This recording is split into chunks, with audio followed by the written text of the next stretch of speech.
Well, I guess we are ready to... Oh, what just happened? I did not click anything. Magic Online just being as trustworthy as always. Alright, so what are we up to today? We are playing our classic team list. Notable additions. We're running Surgical and Blood Moon, which are cards that I have not run in the past, but they're really versatile, and I'm expecting a decline of snow-based decks, and I'm kind of excited to be able to run Blood Moon again. Yanling is an interesting 3-mana planeswalker, kind of similar to Oko in the regards that she doesn't immediately impact the board in a large way. You know, Oko just ticks up, creates a food token, but like later on she could really take over the game, so we're just going to try her out and see how it goes. For those of you just tuning in, if this is your first stream, or just watching this replay on YouTube, because I know that's probably an easier way to digest the content.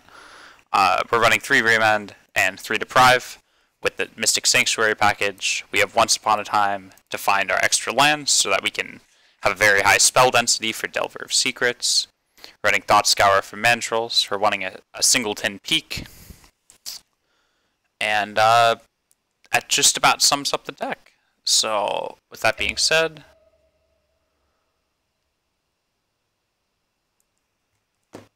let's get this fired off. 100 play points, please. Let's just check to make sure. Yeah, okay, we only have one deck. We can't possibly select the wrong one.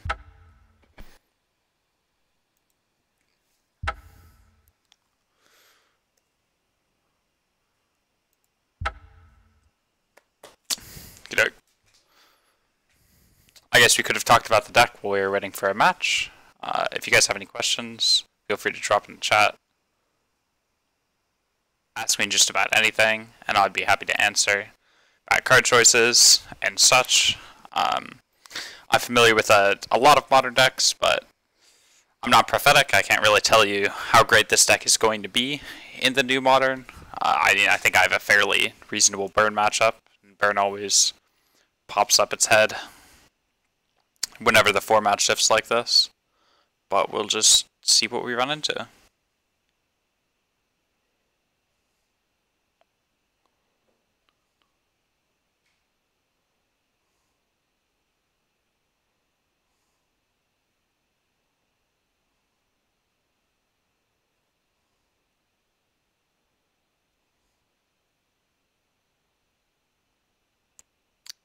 Geez, it appears... Do we have a deck list anywhere? That's an excellent question. I actually tried setting up Stream Decker at one point, and it just did not work out very well for me. So we're gonna...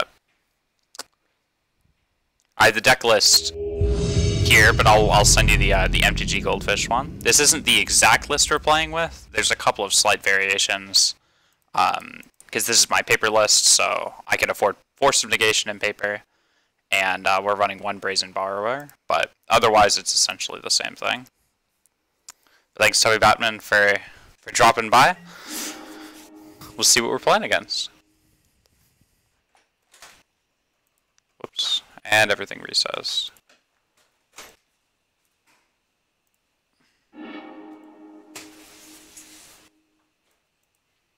I did post this one in the Discord.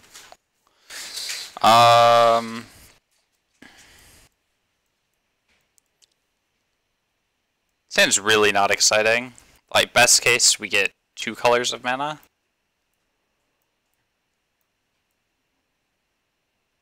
And it's not super proactive.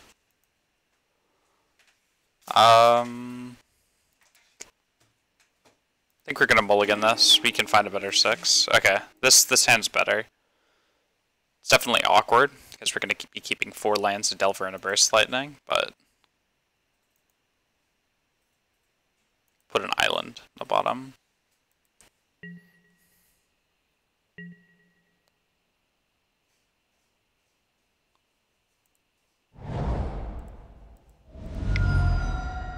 Just pass. We could play a tap breeding pool next turn.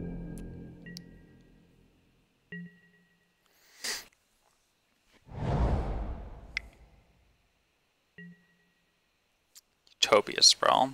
This is probably naming red. I think we're against Ponza. Obviously, we don't have a whole lot of tools in our hand, and they didn't lead with a mana dork, so we might get red out of this game. Unless we draw some remans, which would be pretty clutch. Notably, we have a Mystic Sanctuary in our hand, or a line that finds it, so finding a Deprive would be pretty reasonable the next couple draws. Cantrips are also great here.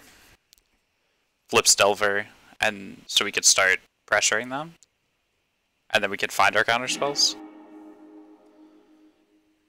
I mean, Lightning Bolt's better than nothing.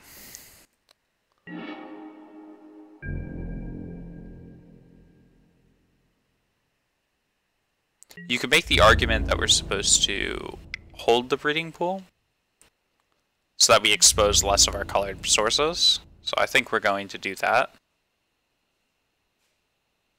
We'll just play Flooded Strand, because they won't destroy a Flooded Strand, and then we can just hold on to it. That might not be right.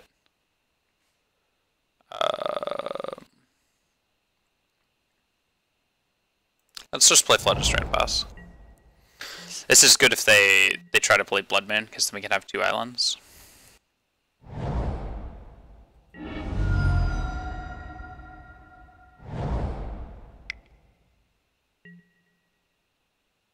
Okay, this is not bad for us at all. They're gonna choose red again, probably. Arbor Elf, sure.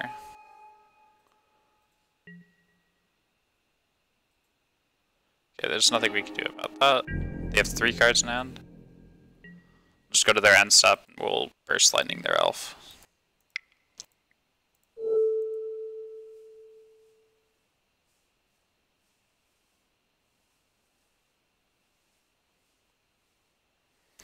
It's worth noting that they have 4, probably 5 mana next turn, so they could start Primal Commanding us, or something scary. I think I'm just going to Island Pass. I could opt to try to find a Mandrills this turn, but this opt might just be finding a counterspell, which I think is more likely. We'll just cast it in response to whatever our opponent casts. We'll just work from there.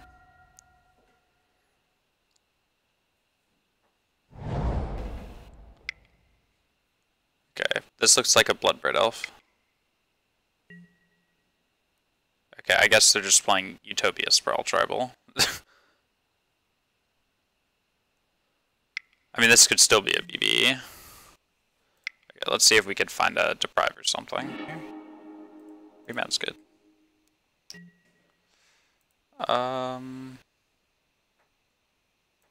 Let's just get an island.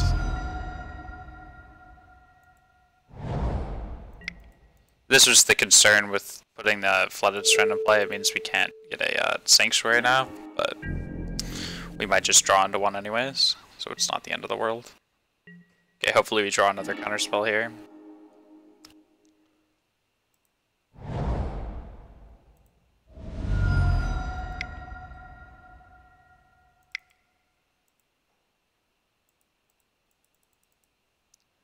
So we're going to just drop this guy.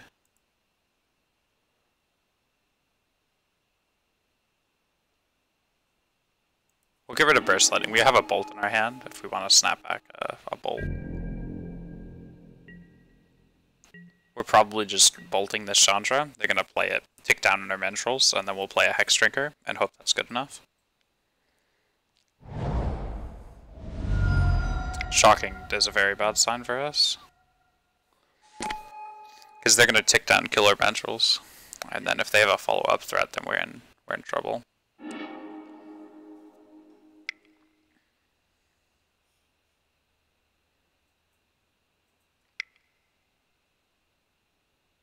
What are they trying to cast?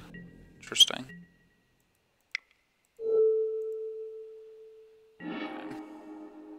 I think they're just debating whether or not to play a Mana Dork. I guess that's Or maybe that's what they were trying to tell us. They might just be playing games with us.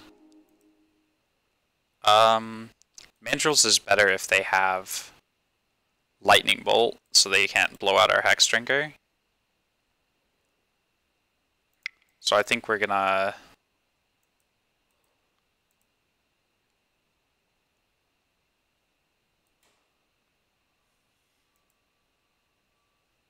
Yeah, I think we're just gonna play this Mandrills. I can see an argument either way, though.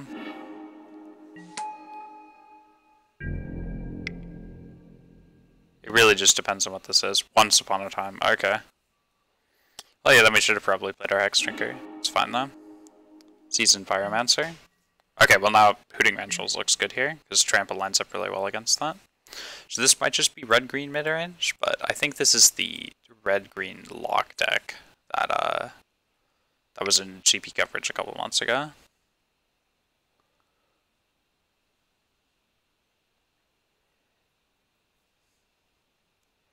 Although that deck, it ran Hex Drinker, but it also ran the Karn Lattice combo, so I'm not sure what this deck's running. It might just be Ponza with Once Upon a Time.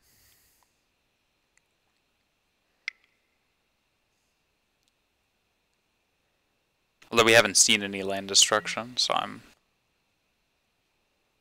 Interesting.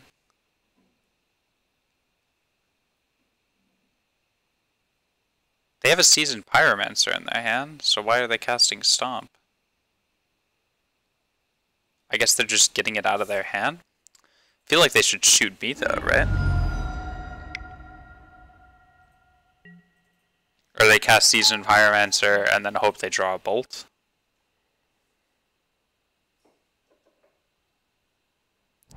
Seems a little loose.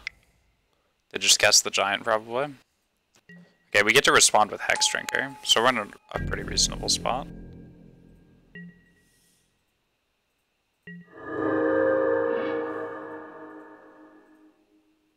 We're gonna play this Forest out. Just get maximum efficiency. They get punished for using this Giant to empty their hand for Seasoned Pyromancer. Not that they had, like, another line that was reasonable, but they do get punished nonetheless. We're just gonna pass. If they attack with a Giant, we're not gonna block. We're just gonna level our Hex Drinker next turn, and then we'll kill them in 3 hits. They attack with Seasoned Pyromancer. I think we just block it. Arbor Elf. Yeah, their deck's a whole lot of gas. Our deck has gas isn't like bad stuff. A lot of hot air. Yeah, like they run a lot of lands, they run a lot of mana. Meanwhile, we run cards like this. So we could play it safe and hold up Deprive this turn, or we could just be a little bit more aggressive and level this Hex Drinker.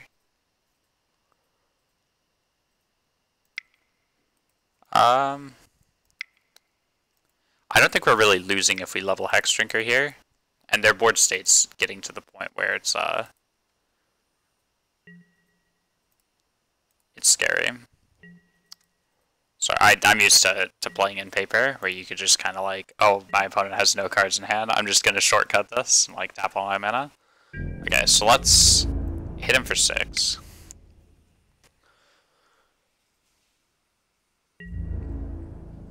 They can't block. They go to 7. And then we'll just attack with both next turn with Deprive back up, and that should be game.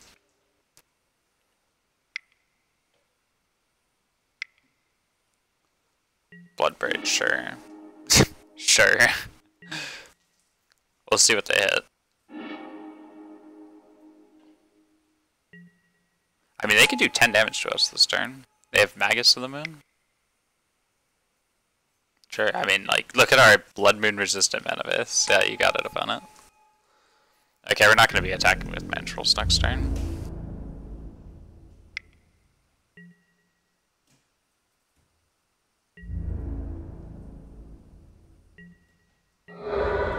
Open 11. Sure. So we can attack,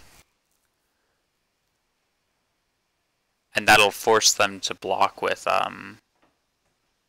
Okay, so let's say we don't attack with both of our creatures. Then we're forced to block Bone Crusher, and we take 3, 4, 5, 6, 7, 8. We go to 3. Or we can attack with both and take 7, but we kill their Bloodbraid and their Magus of the Moon. Or their Seasoned Pyromancer.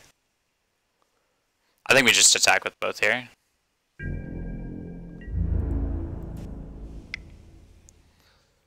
Mathematically, there's no difference either way.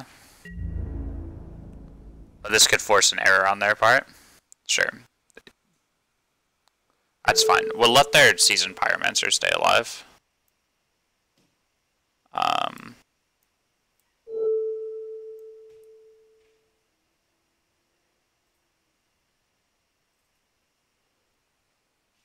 Yeah, so we'll kill their Bloodbraid and their Magus, and then we'll leave them with their 2/2. I don't think they should have... Or wait, they had to give us a choice, because otherwise they died at removal.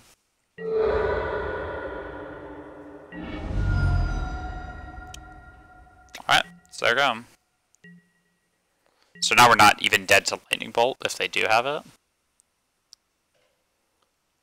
We're only dead to... Or we're dead to exactly nothing. No, we played that fine. That's good. That's good. And we also have double Deprive up because we killed the Magus. So Blood Moon's obviously not good here. Disdainful Stroke's okay. We just don't really know what else they're playing at their top end. Like obviously Bloodbraid Elf fares really well against counter spells. Veil of Summer does virtually nothing. Braid is okay.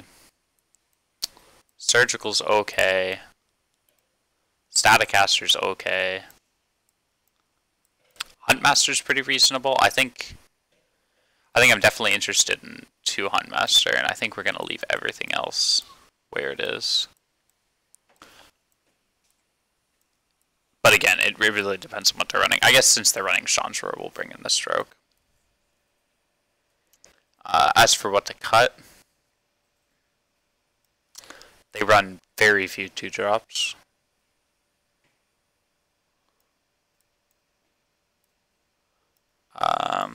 How good do we think Yanling is in this matchup? I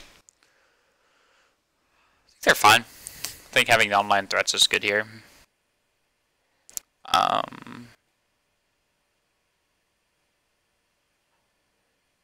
How good are each of our individual threats? And is Huntmaster even that great? I think if they are on land destruction, Huntmaster looks a lot worse.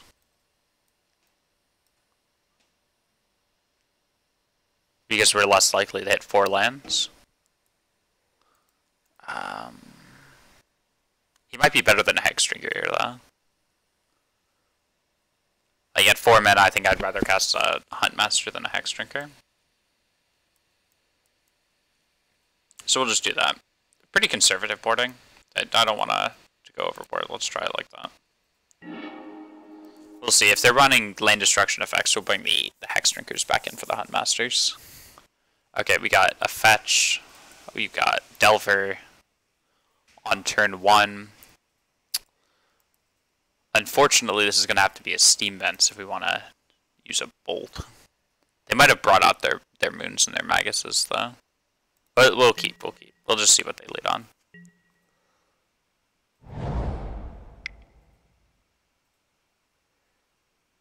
Alright, if this is a Arbor Elf, we definitely have to kill it. Okay.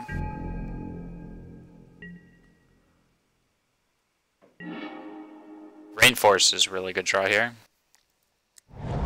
So let's go Fetch, Shock, Bolt your Arbor Elf, and then we'll pass.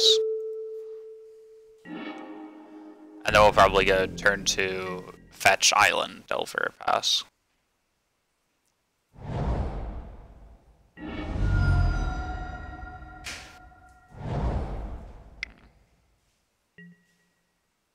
This is going to be on red. Okay, so we definitely have to be cognizant of a Blood Moon next turn. Drawing an island or a forest here would be very, very good. Okay, we have Spell Pierce for their moon. Because they'll only have 4 mana next turn. But we'll still play it conservatively. We'll just go Rainforest. Delver, go. There's no reason to crack this Rainforest yet.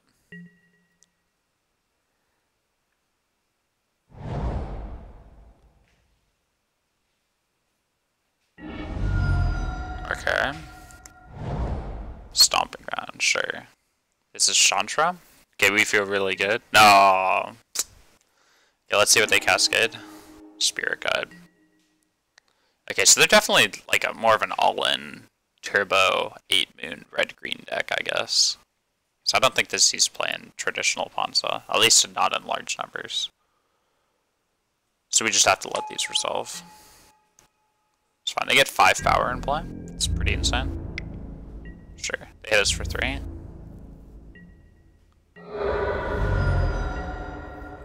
Alright, we're gonna just get an island here. And we're going to dot scour ourselves. Okay, that's fine. Okay, upkeep, what do we see?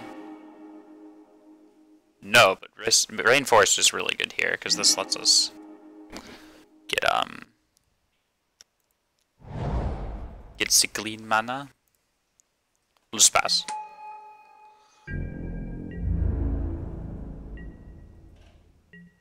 We're in an all-red spot. Unfortunately, they have...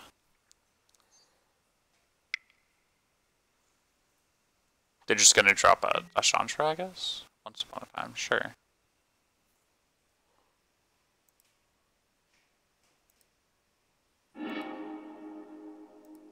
Arbor Elf, gotcha. It hit us for 5. That puts us to 8. But we get to stabilize with the Huntmaster next turn. Yeah, no, it's like the best I could think of. Magus to the Moon? I'd be kind of shocked if they kept it in, honestly. Kitchen Finks. Okay, well there's nothing we can do about that. Okay, let's fetch before we scry. We're gonna go down to 7, and then we're going down to 5 with this breeding pool. But we do need this forest, and I'd prefer to keep my scry integrity clean. Snapcaster is going to be really good for flipping the Huntmaster back and forth. We just have to assume we're going to make it to that point. Okay, that's also really good. So we're going to... We're going to go back to 7, essentially. I'm almost interested in keeping these Delvers back to block. Just so we can keep this Huntmaster alive for longer. Okay, let's draw our Bolt.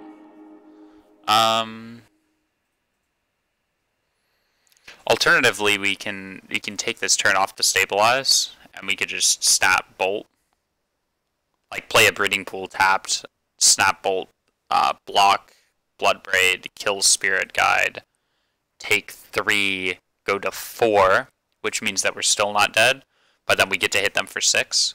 And then we play Huntmaster the next turn, block Kitchen Finks. That seems really good. And then we go up to 6 too. Let's do that. Let's do that.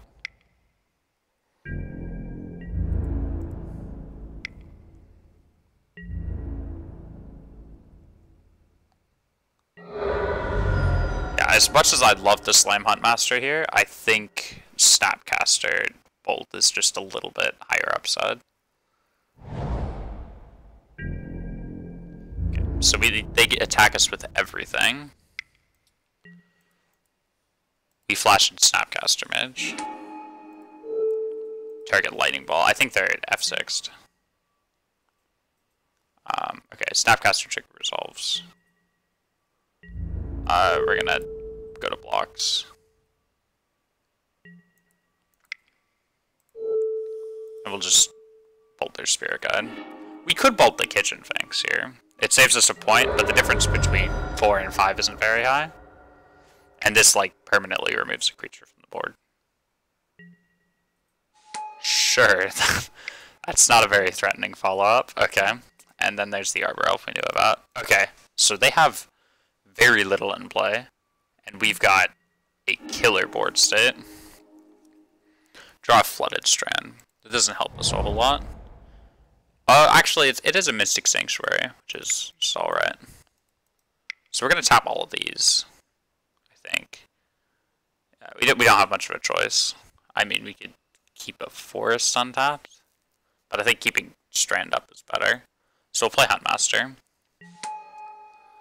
We go up to 6.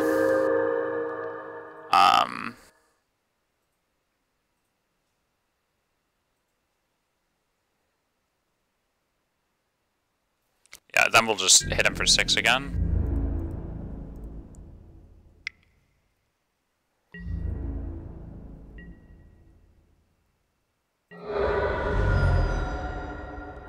Then we'll pass. If they attack with Elf, we block with the Huntmaster. We'll take 2 from the Spirit Guide, and then we'll block the Kitchen Finks with our Wolf token. And then they're just dead to double Delver Bolt. And then this also plays around Lightning Bolt from them. Yeah, this is fine. So go to blocks, block here, block here.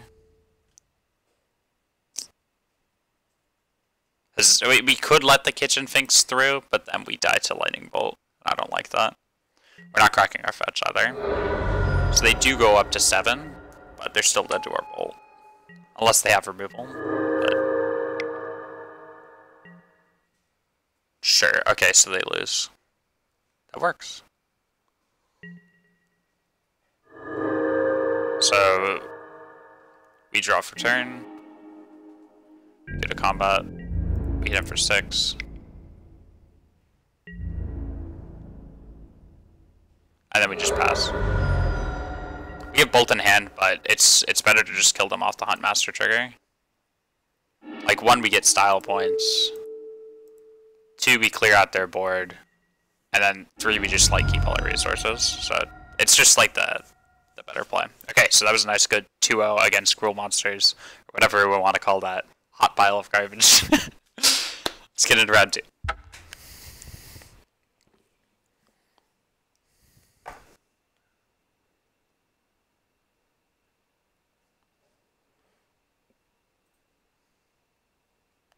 Yeah, so I think we're like Pawns is a bit more complicated because we are constricted on mana in like some regards. You know, we do function off of 1 or 2 lands, but we also don't have a whole lot of redundancy in our mana.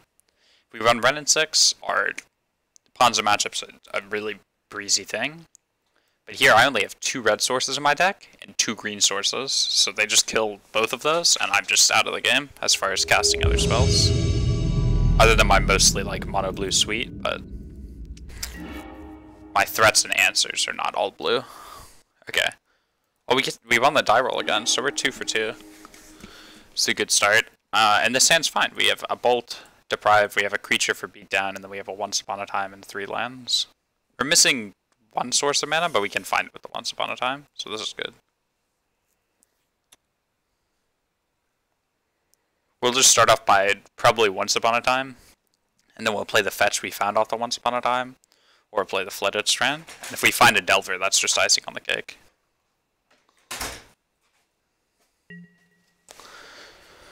Okay, so let's, oops, cast without paying its mana cost. Yeah, so we have a Sanctuary in hand, so we take Rainforest, and then we play Rainforest, and then we say go. We'll just see what they're up to. Probably just get a Steam Bend stopped here. Sure, it looks like they're an Amulet.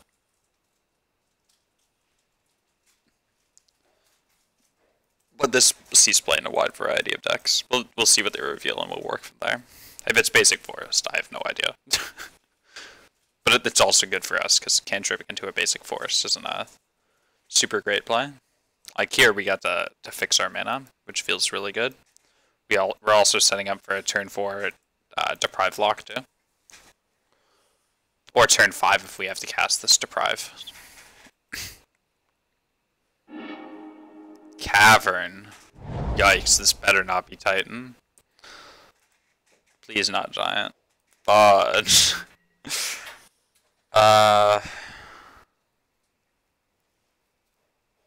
Yeah, this is gonna be rough. This is definitely gonna be rough. That's a very ideal sequence. Jeez. Jeez. Cavern's a huge beating there. I think we still get a Steam Vents top tier though. Regardless.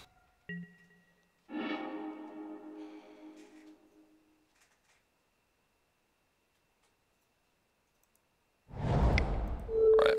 We're gonna scour. We need to keep this up in case they play in Azusa. Because they can go bounce land, amulet trigger, untap, tap, play in Azusa, get extra land drops, and then Titan us. Or no, Azusa's only 2 other land drops, so they can't Titan us next turn. But Azusa is just really good. And if they do have the Azusa, at least we have the Bolt for it. And then obviously Scour there, because if we do hit a Delver, we just need to play it. Even if there is a threat of them playing an Azusa next turn, we just need to get on the board. Otherwise we just lose. Because we're not going to be able to counter this Primeval Titan. But like game 2 and 3, we have Blood Moon, we've got Surgical for their Titan, we've got Disdainful Stroke, Ancient Grudge for their amulets. We should be alright after game 1. Sure. Kinda just want to bolt them. That sets up for Snap Bolt next turn, so I'm gonna do that. And then if we do need to bolt next turn, we can obviously just Snap Bolt too, so.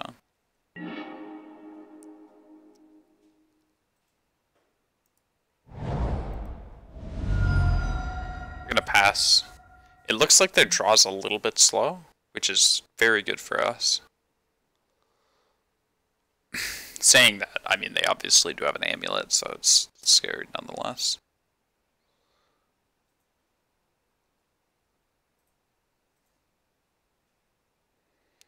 I don't think we're gonna get there this game with snap beats, but it's possible. We're gonna play it out.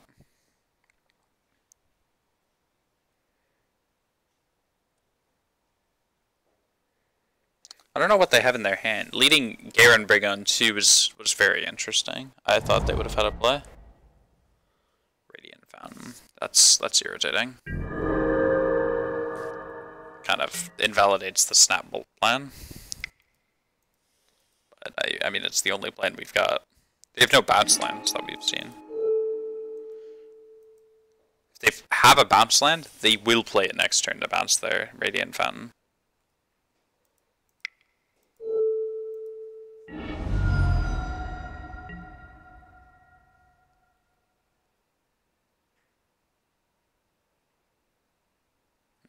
Do they have a Dismember here?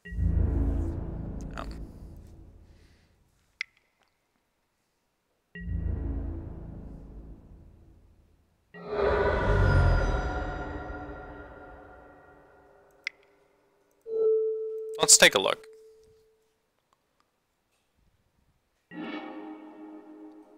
Primetime, Pact, Turf, Teleria West.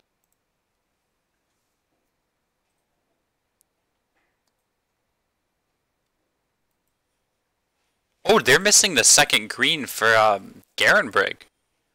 They can't even cast Titan next turn. That's really interesting. Because they get 2 off turf, right? But it's not green. Interesting. Okay.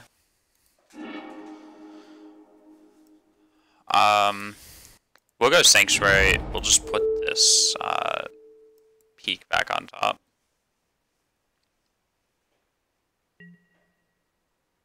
Yes. We will cast this Delver. And then we'll just pass it back to our opponent. They're gonna Turf Bounce Fountain. And they're gonna set up for a Titan, not this turn, but next turn, because they'll have 3, 4, 5 plus their Teleria West, so they'll be able to just cast it next turn. They have no other place this turn, so I am going to deprive this. Like, that we know of. They don't have any other plays. And if they cast another one, that's alright for us, too. There's just not much we could do about it. Oh, wait. This is bad by me. Because now they get to Azusa, and they don't have... This isn't naming human. That was a punt. That's my bad.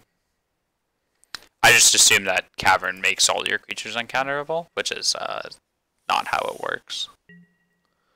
Yeah, and then they Titan us, and they've got Amulet, so I think this is just a deterministic kill, but we'll just yield through the turn. We'll make him show it to us. Next turn we can always draw something, but I think we're out of luck for this game. Sometimes they just have it. Like, turn 1 Cavern's hard to beat. But yeah, definitely punted by countering that Summoner's Pact.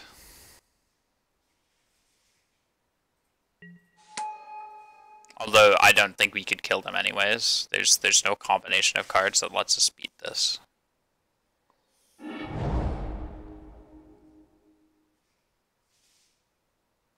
No combination of cards in our main deck, at least.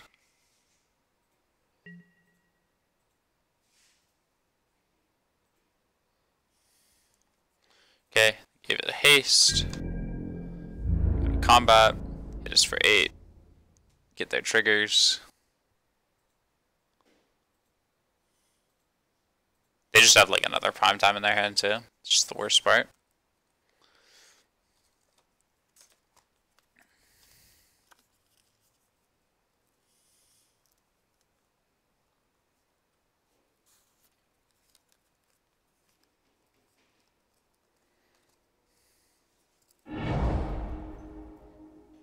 Yeah. And then there's Field of the Dead tokens too to get on work.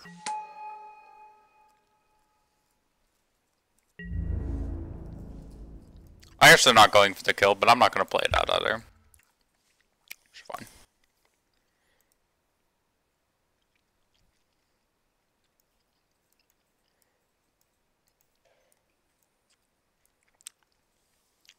So the way this matchup goes is we just pray they don't have Cavern. Or we mulligan into Bloodmoon. Those are like our 2 plans. Oh, and then plan 3 is Surgical, their Primeval Titan.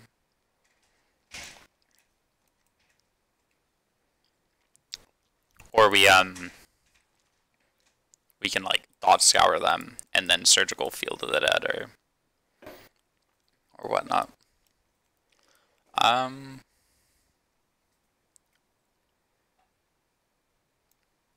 Spell Snare's bad here. Spell Pierce is pretty bad here.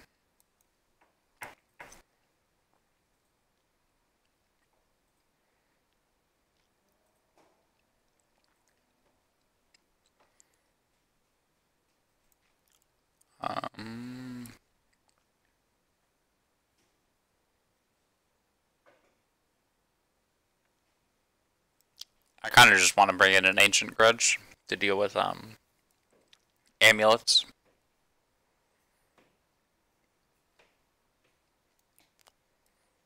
Ooh, Yanling's slow. Cutter for the Grudge, and then we'll just try it like that.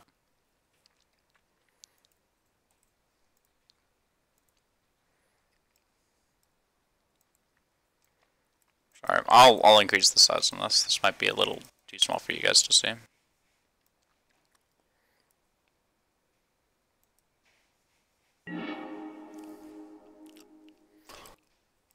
Sure.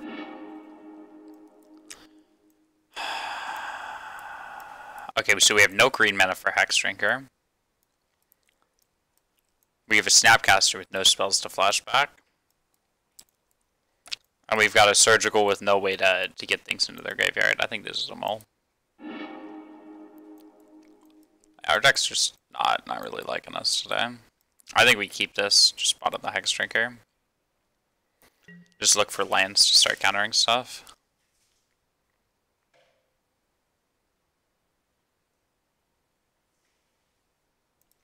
I don't know. Counterspells are reasonable enough.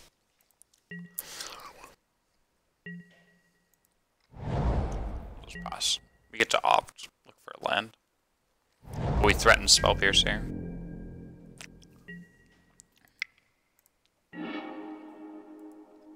Oh, that's not the first spell we cast this turn. Or this game. Blood Moon's a good pickup here. Just try to find another land. That's not a land. Yikes. Okay. This game might be challenging. Hopefully we could just hit land into land with these guys. Alright, we might just get turn 3 killed here, actually. If they happen to Azusa.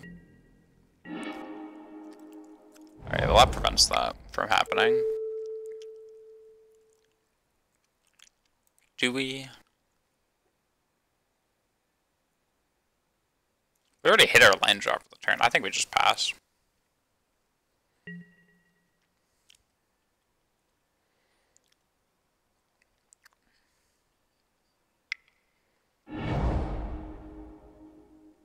Sure. Bounce the Teleria West, transmute it, find a Summoner's Pact.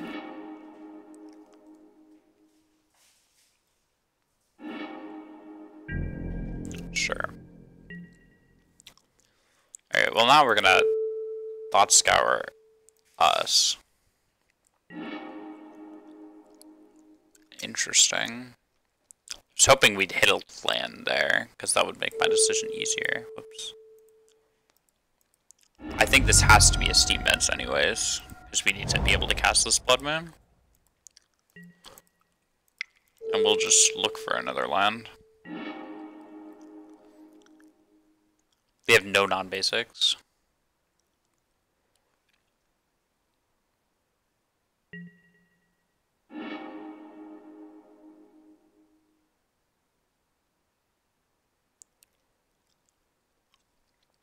Oh, Jesus Christ, I hit a hot game. Okay, well let's pass. I think our plan is to hope they pact this turn, and then we just untap Blood Moon, and then they can't pay for it, and they just lose. It's the entire plan. It's not a very good one. We also have Deprive, like worst comes to worst. Sure, we'll just throw a bolt at you.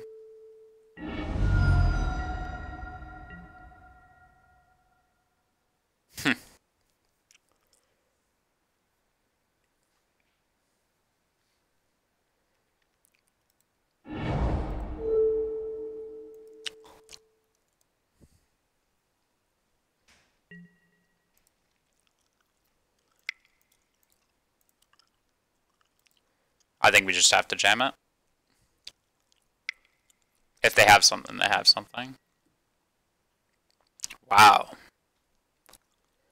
Okay. Oh. And I think we're dead. Unless they don't have a bounce land or something, but they have Pact in their hand. We know about that. It's the one known card in their hand.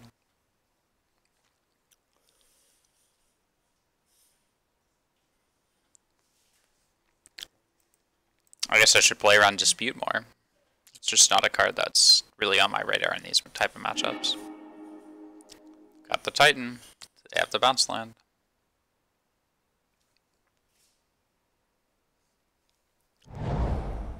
Nope. Alright. Oh, they have Castle Garen Break. Yeah, whatever. We're just dead. Alright, we don't have any...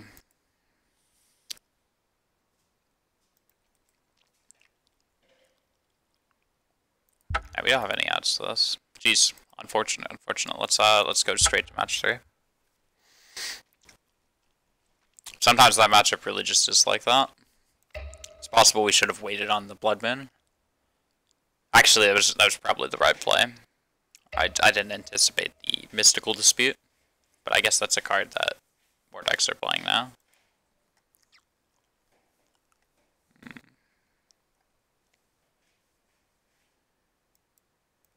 It's kind of surprising. You'd think people would start cutting them since Urza isn't really a thing anymore.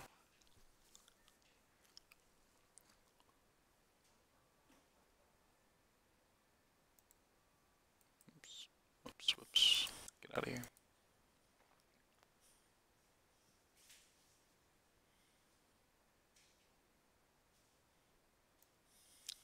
I think we have a pretty solid plan against Titan. We just kind of... guess I slipped up a little bit too much. But that moon was a win on the spot, so I think the upside was definitely worth it there.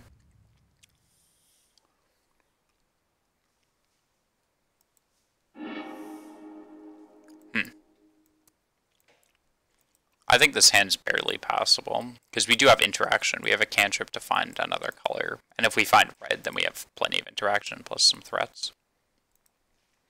Try it.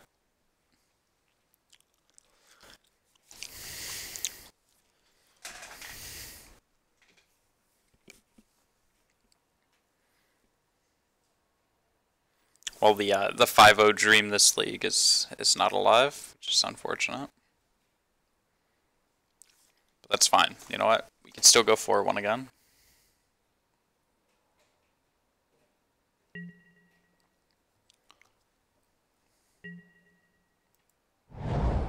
We'll just pass. We're not going to show them anything with our scour yet. There's no reason to. They're Inhumans. Okay. Well, I can't say Deprive's very good against them, but at least this isn't Cavern.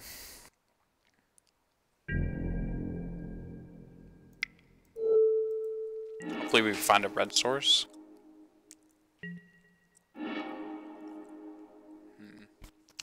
I think we passed. We're just going to Deprive whatever they play.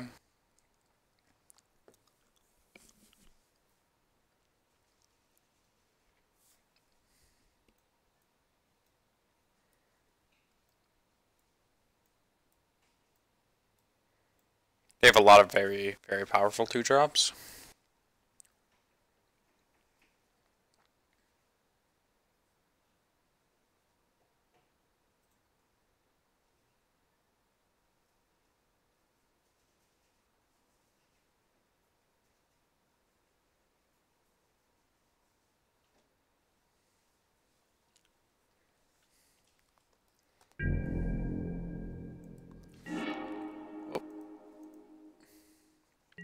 Okay.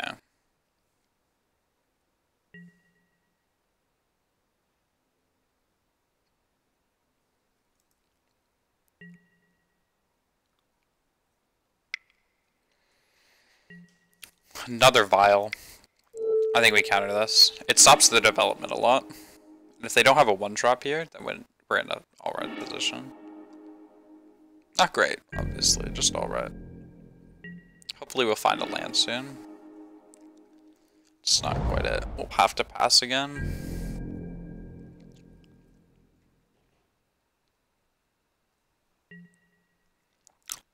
We're either depriving or scouring. Obviously not in response to that. There's not much we can do about that. Fortunately, Bio goes up to 2.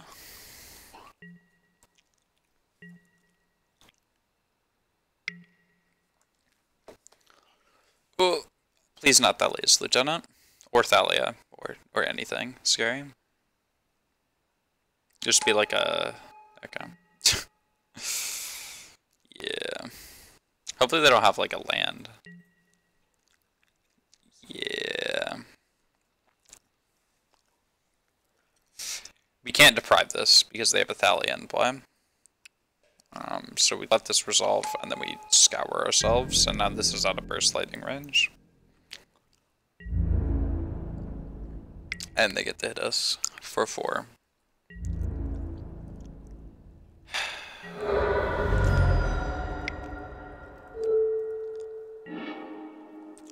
Okay, that's okay. It's okay.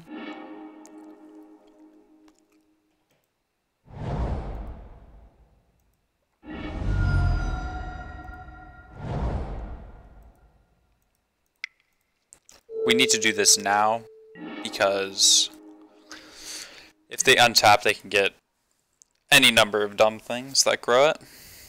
Actually, if they just have anything, it grows it out of bullet range.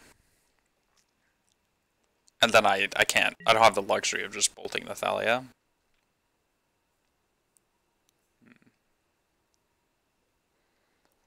Now they're in Mantis Rider range, and they can just hardcast their 2-drops. Oh, okay.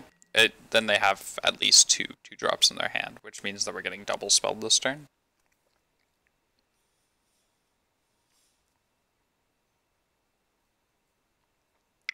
So they probably lead on Lieutenant, and then they'll play Image on Lieutenant or something. Which I'm not happy about.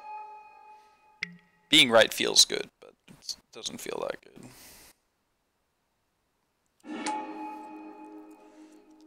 Freebooter's not much better. Now they get to take our Burst Lightning. We could always just concede in response to this, but they've seen enough. We'll just play it out.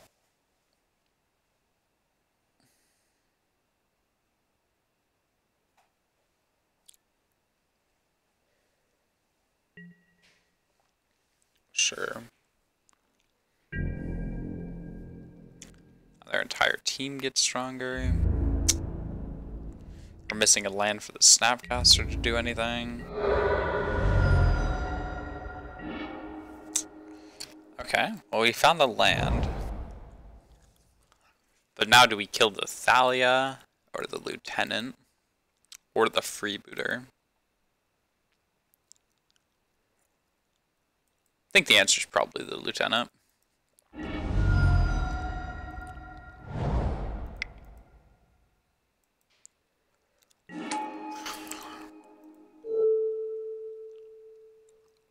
We'll use up Burst Lightning.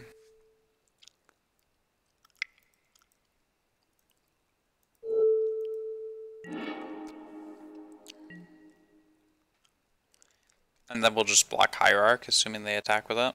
But they probably won't. They need it for mana. So we're taking 5 this turn, down to 3. We can start grounding this Freebooter with our Moo, or our Yanling, which is good.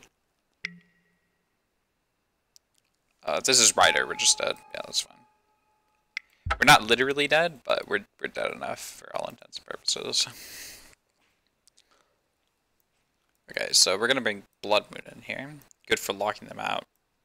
And then Grudge and Abrader, obviously, awesome here. Staticaster's great. Huntmaster's great. I like 1 Veil of Summer here.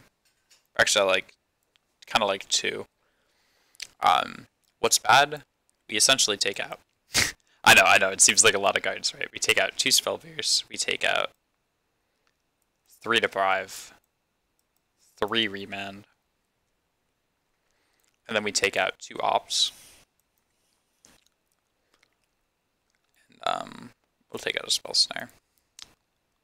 So we take out the Ops. Normally we don't take out cantrips, obviously, because Veil of Summer is essentially a cantrip. And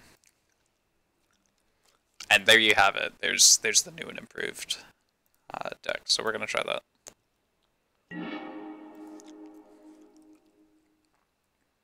Okay.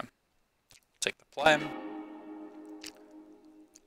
Our deck just does not want to give us decent hands. This hand's fine though. Yeah, no, what am I talking about? This is like a 2-land hand. We've got 2 great sideboard cards and removal. It's good. So we essentially play like a control deck in this matchup. But we have the tools to do it. We have lock pieces, we've got master removal, we've got single target removal. Let's just see. It would be nice if they mulliganed, you know, make it easier for us.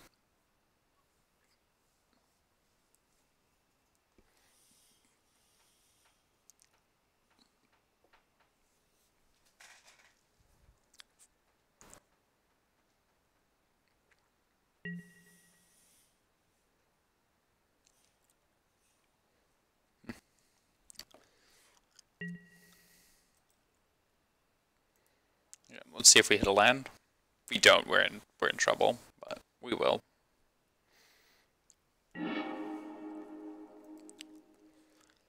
We're not taking the Delver because we're not greedy. We'll just fetch an island.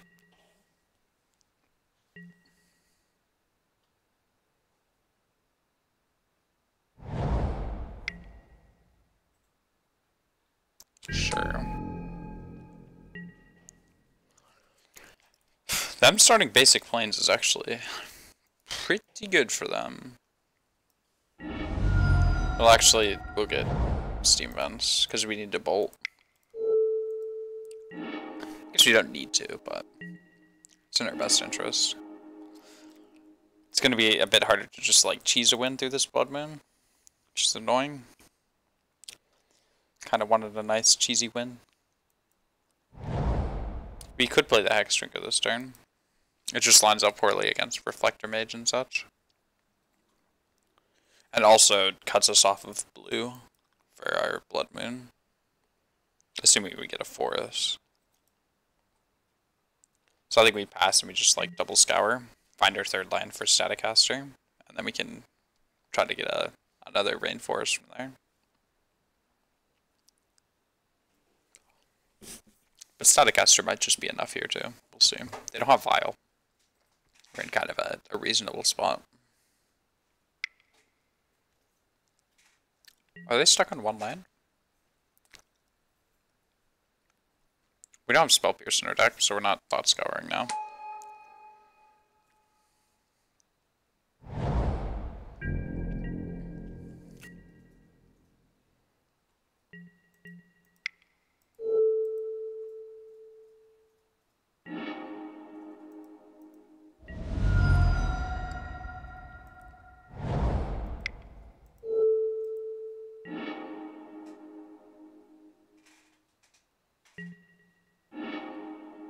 Hey.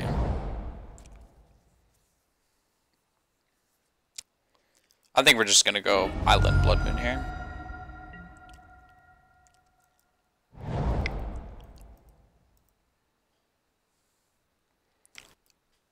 Just a nice efficient way to use our mana.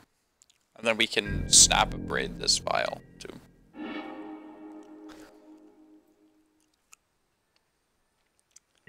We don't have any green mana, but whatever. We don't always have the luxury of choice. We also milled our breeding pool. Yeah, I don't think have basic forest. Kind of started pretty good. That, geez, they hit basic island too. Dude, this is unlucky.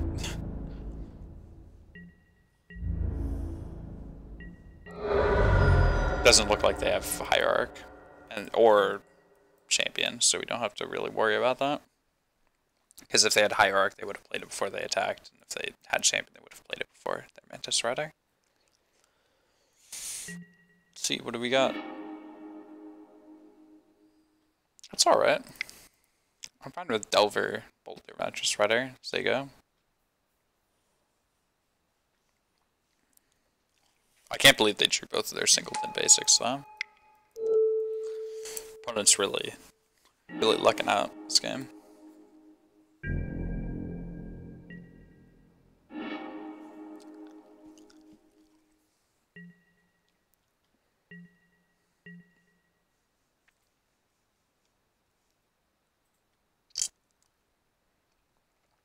Yeah, now this Blood Moon's actually gonna hurt us more than it hurts them, which is unbelievable.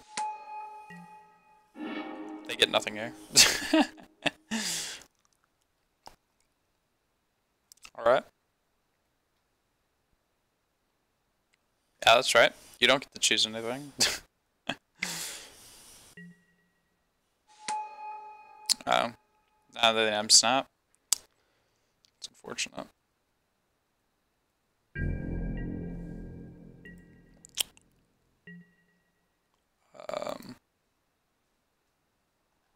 We kept Yanling in though, which is pretty interesting.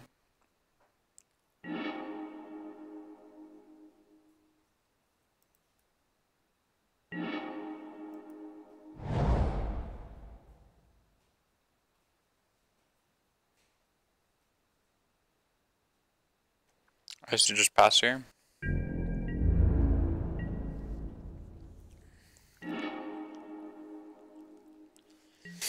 Ooh.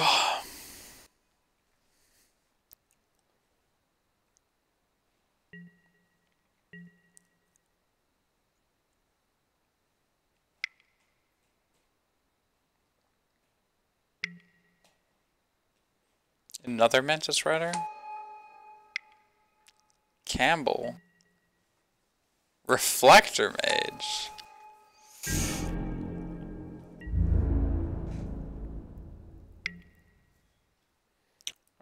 Let's oops. Let's get this guy out here.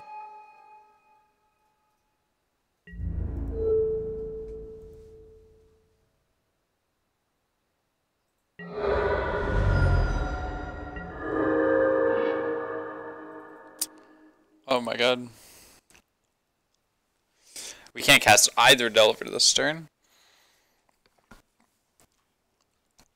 Oh, that feels so bad.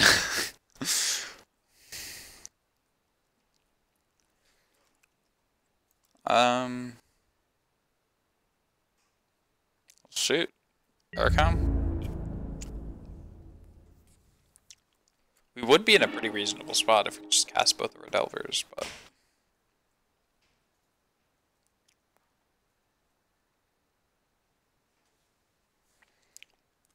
It's kind of unbelievable how fortunate our opponent was here.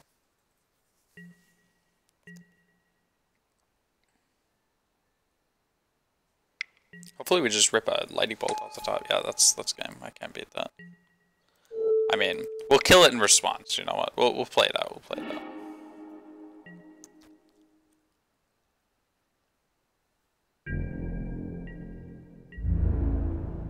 play it out. Play it out. Play it out. Play it out. Play it out. I mean, we could have obviously not died there. You know, like killing it doesn't do a whole lot for us, but we don't really have an out to that situation either.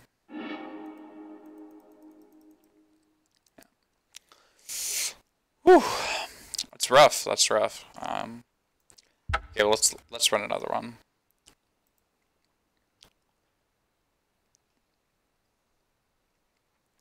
Geez, we got Mystical Disputed. Our Blood Moon got Mystical Disputed against Amulet. And then, our humans opponent just drew both of their, basics. We just lost 2 games that should have been wins. We should have been able to go to game 3 in both of those rounds.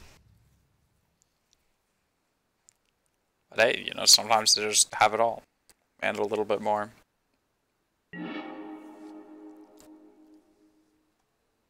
I mean, we keep winning the die roll, so we got that going for us. Sounds pretty good. On the play, Delver into Remand. Second Once Upon a Time feels awkward, but I think we'll keep it.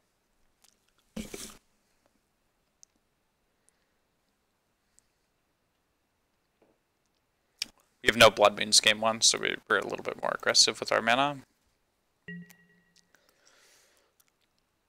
But only slightly. Okay, let's cast this guy. Steam Buzz is fine.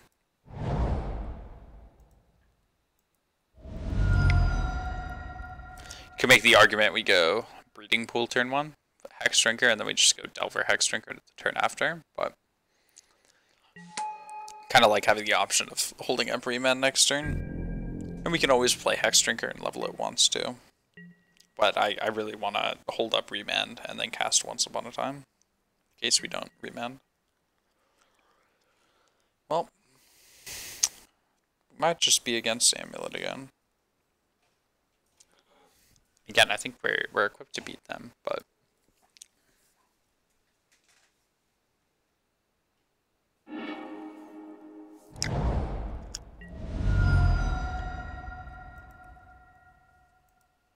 interesting. I did not see Wooded Foothills coming. I guess we're against Valak Titan. Maybe this is like another red-green monsters type of deck.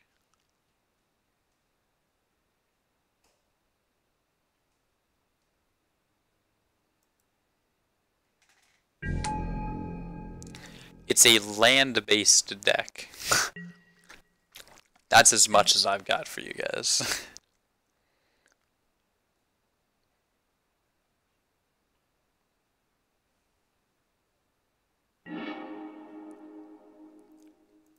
No reveal, please.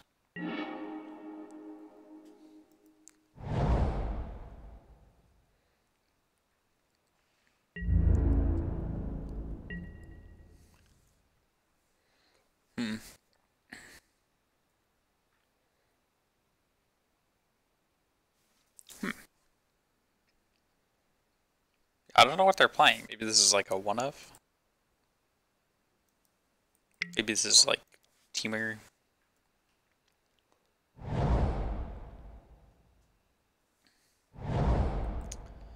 I don't know what this is. Maybe this is like Red Green Titan. Okay, I don't think I'm remanding this. So it resolves.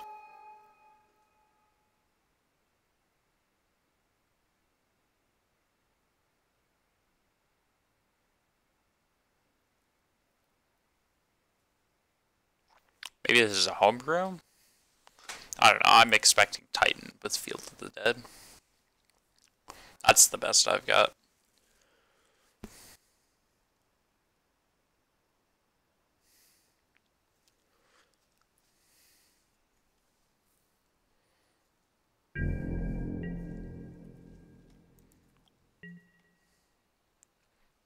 We're getting a basic forest here. Because again, I don't know what they're doing, but we're going to cast this once upon a time.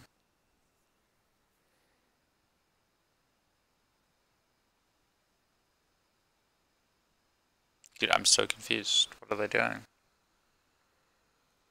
I mean, if it felt like it, they obviously just played like a 2 CMC Ram spell, but our opponent doesn't seem to be playing this.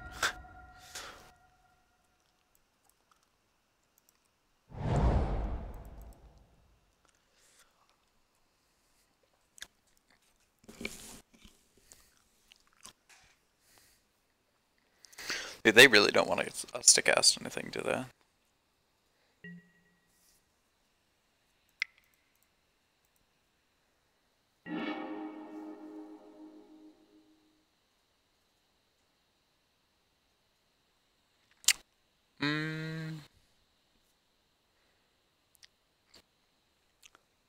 Kinda like Snapcaster here.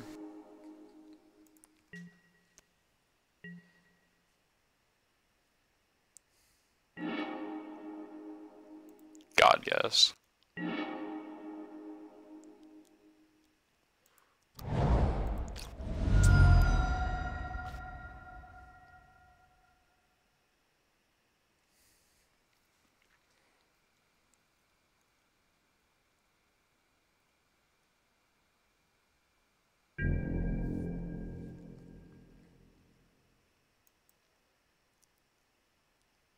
Dude, what is our opponent doing?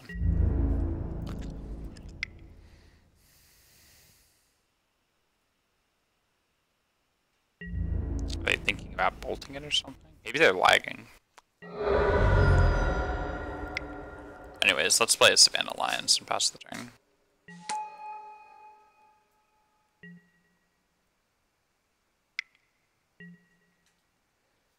Sure.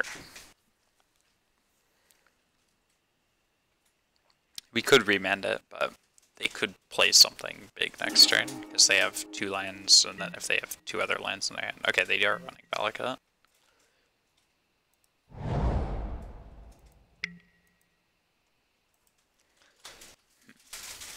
Okay.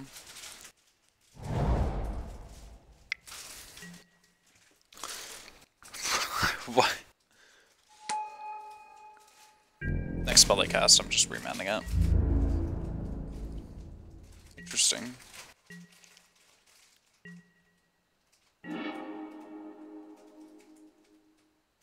I'll just hit him for 3. These things aren't really worth too much, but I don't think it's worth attacking into either. We just played this extra for mana efficiency, no real other reason.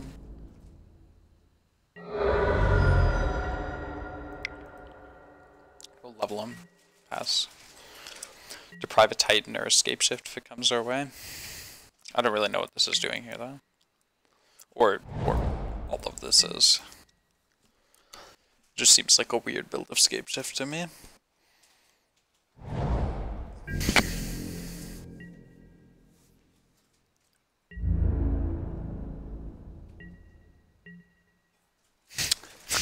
They have 3 mountains in play.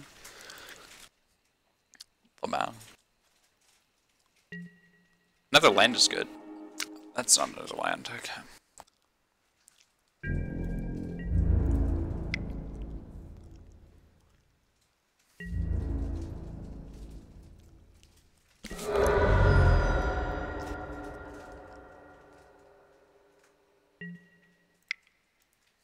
Level this guy again. We can attack with him next turn. Our opponent's done virtually nothing.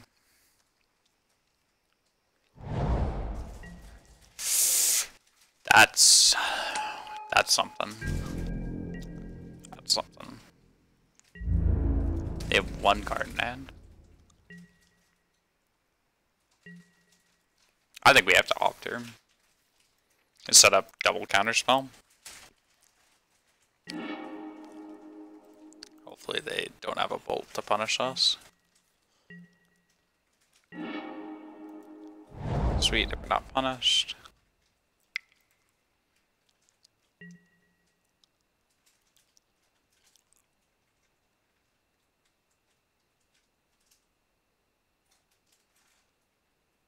We'll just swing 7 at them, play a Delver, and pass.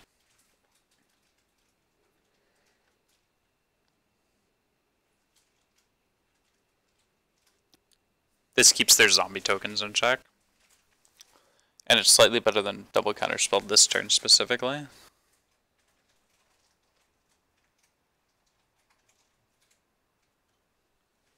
Alright, what are they doing?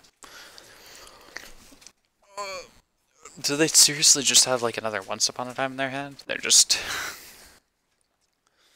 raking their brain, trying to figure out when to cast it.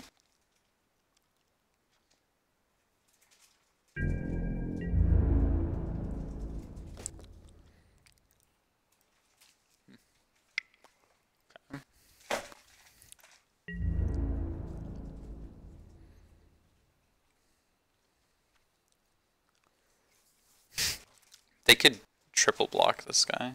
That'd be interesting.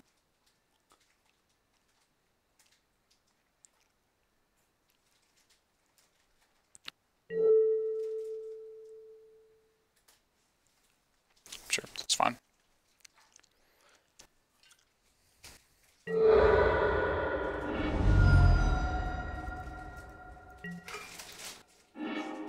Let's just get an island to play this Delver. No use representing double red. This plays around like Blood Moon effects.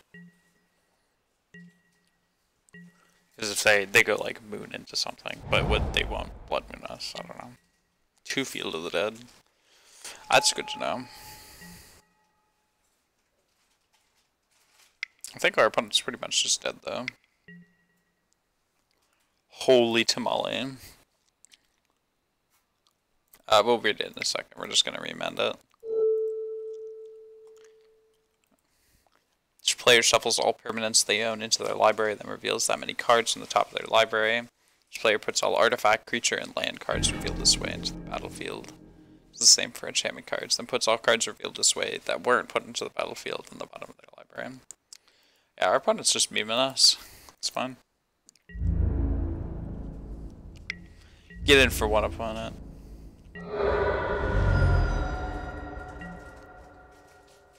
Flip my Delver. Okay.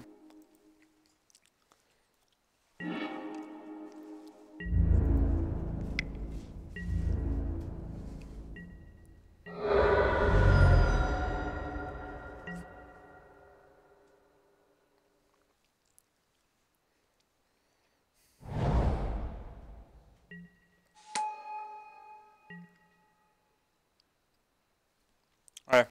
And then they'll just warp world again. We'll deprive it, then that'll be game.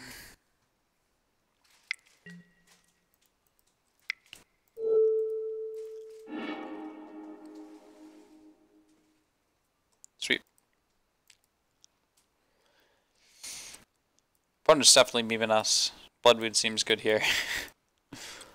Staticaster seems alright, because we can just clear out all their little X1 blockers, and then Stroke seems good. Yanling, too slow. Spell Pierce. I mean, I guess we could Spell Pierce a Warp World because it costs so much mana. Like, even they don't have that much floating around.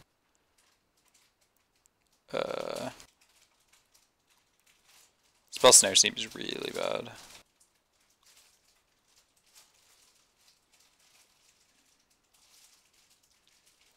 And then Hex Drinker gets jump blocked. Try this.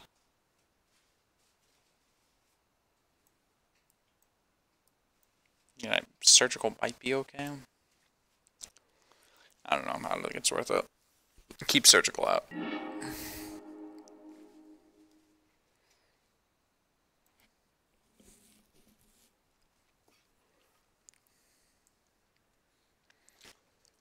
Dude, people really are playing their red-green memes today.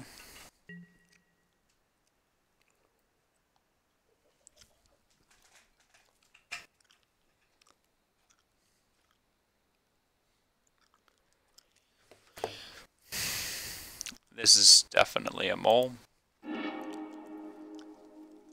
This is a keep. Basic forest is irritating, but it's workable.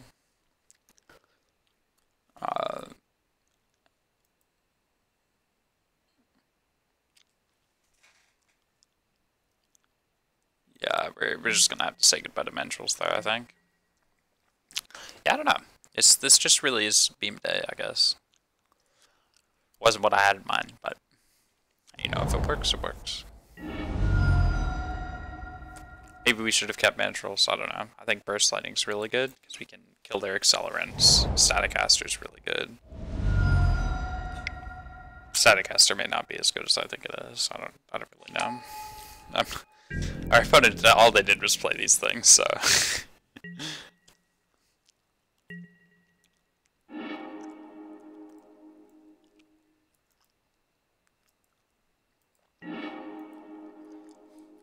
Okay.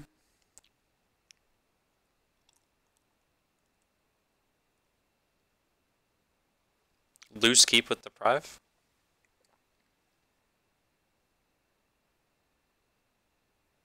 Care to explain why you think it's a loose keep with Deprive?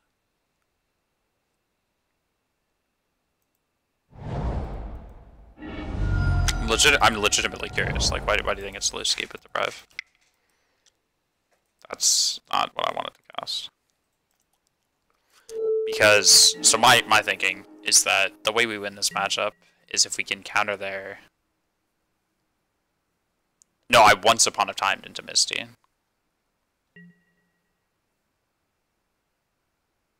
Right, yeah, no, Deprive is uncastable in my opening hand, but I'm not trying to curve into it.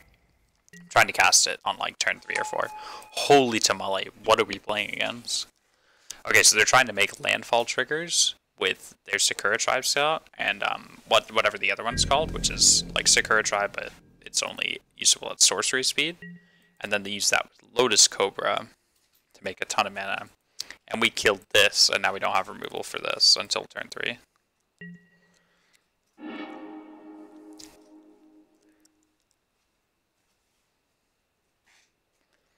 Alright. Well, I think we're just going to play Delver. Cross our fingers and hope for the best. Because we need to play the Staticaster next turn. We can't afford to hold up Deprive, because that stalls us a turn. And then putting them under pressure is always good. Hopefully they don't have anything too crazy this turn. I think this is where most of their landfall comes from anyways. Like, I didn't see a single ramp spell or anything, so we should be okay. But you're right. If I was trying to cast Deprive on turn 2 to counter a like a 3-mana Planeswalker or something, because I'm on the draw, right? So obviously my turn 2 is their turn 3, or like with ramp or something, then it might be a little bit looser. But you have to remember, Once Upon a Time is essentially a land, and our deck is pretty much all green sources. Also, I feel like this isn't even a bad trade, but I'll take it. Interesting. We get just pseudo shuffled because this is going to be an island, and we'll get like island forest.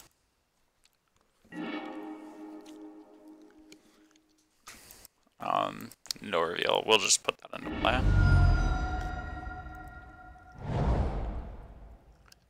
And I will draw a new card.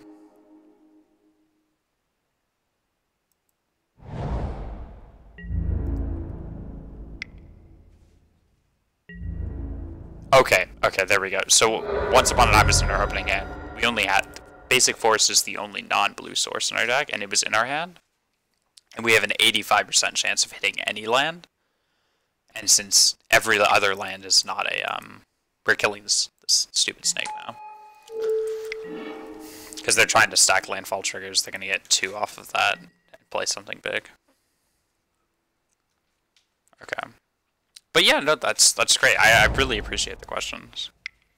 Sometimes I might sound a little condescending, but it's not because, wow. That's a blowout.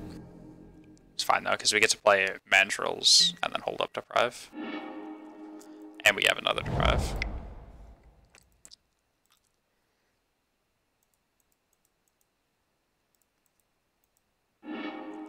Alright. Your move opponent. Also, any Sanctuary or fetch line gets a Sanctuary, and then we have 2 Deprives in our hand, so we're in a good spot. Unless they have Veil of Summer, but Veil of Summer usually ruins my day. Interesting. You'd think they'd wait on this because they have Lotus Cobra in their deck.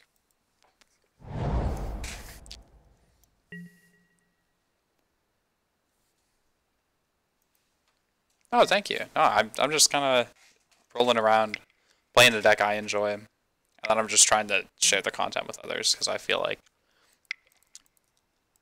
at least as far as content goes, this deck is sorely underrepresented.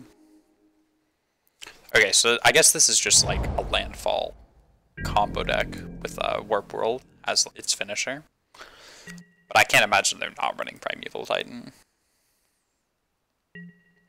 At the minimum. I mean, I could see not running Scapeshift, maybe. Maybe just because they don't have a very high mountain count.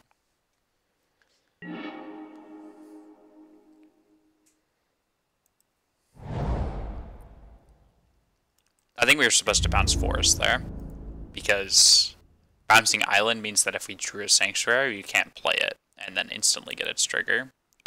So that was like a minor punt. We didn't get punished for it. Definitely should have bounced Forest.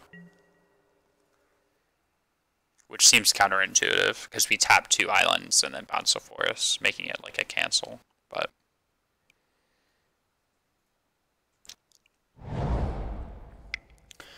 They're playing Naya?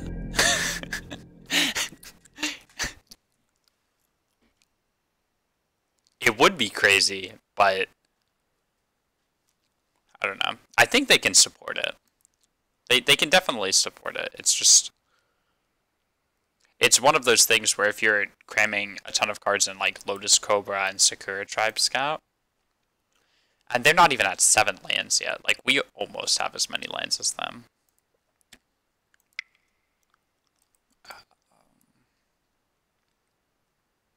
We're not going to bolt them yet.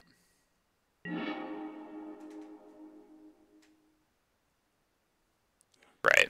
I don't know. I think they're going for more of just like...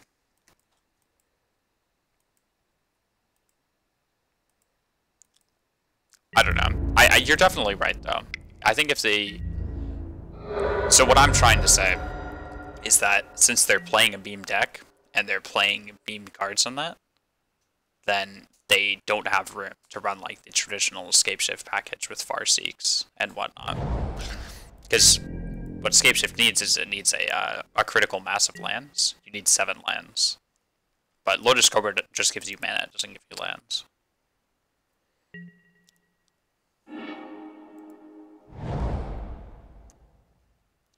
Alright, now we have 2 counter spells. Alright.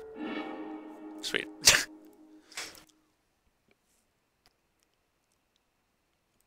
Yeah, this is the, it's kind of weird. I don't know, but like what I'm concerned about is they have 1, 2, 3 non-mountain cards, and they had 2 Field of the Deads minimum in their main deck.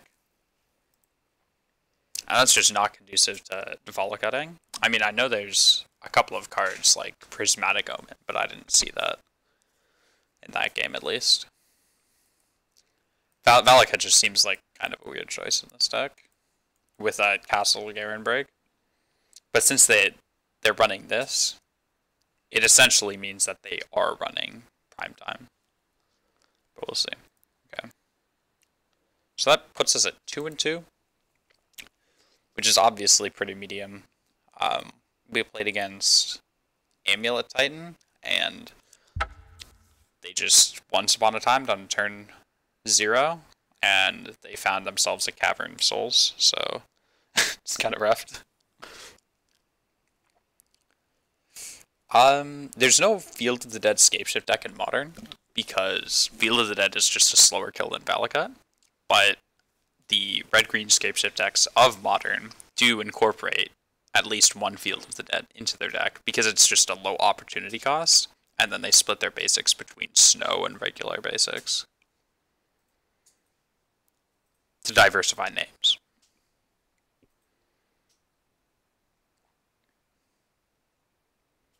Yeah, because it's really nice when you can't, like, just kill them. Like, sometimes you play a Primeval Titan, and you obviously have the 6 lands to cast him, but you don't always have, like, enough damage to just kill them on the spot. So before Field of the Dead was printed, you would search out, like, 2 Valakuts, and then do nothing that turn, or try to get, like, some immediate value and search for, like, 1 Valakut plus 1 mountain, and then you could bolt their creature or something. This is a mulligan.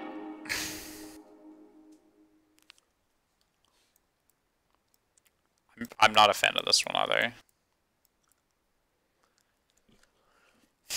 Because we only have 2 colors of mana in our hand. And then, of course, triple Hex Drinker is awkward. But we do have Spell Pierce and Bolt.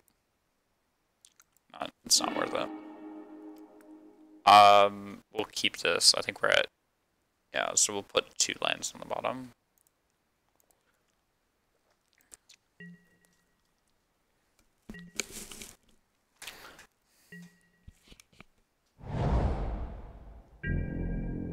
Okay. Our opponent might be on blue-eyed control, but there's no really telling. They could be playing white taxes. That would be kind of cool.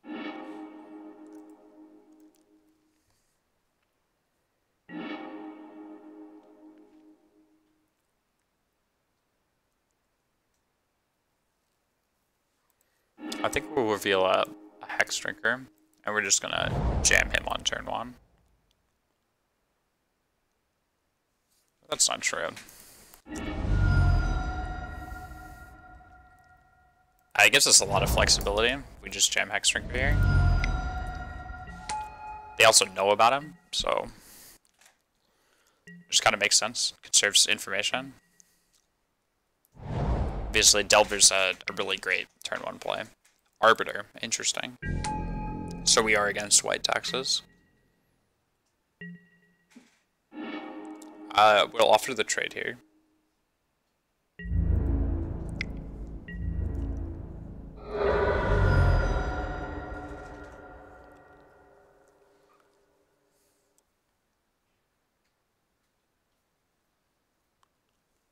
Yeah, that's alright too. I think when you have 3 creatures in your hand, it's just generally worth it to play 1.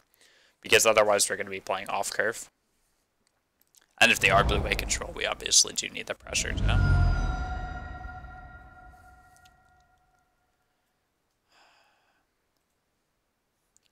I think we just Delver level here. We could hold up Remand for a Flicker Wisp. I don't know. Flicker Wisp isn't super scary this turn cycle though. So I think we just commit a little bit to the board past the turn. Because they have a very, very mediocre start. And they have no Ghost Quarter too. That's really good. Interesting. So they're probably on Thin Ice as removal. As well as Path, obviously. Okay. It's fine, we don't get a land.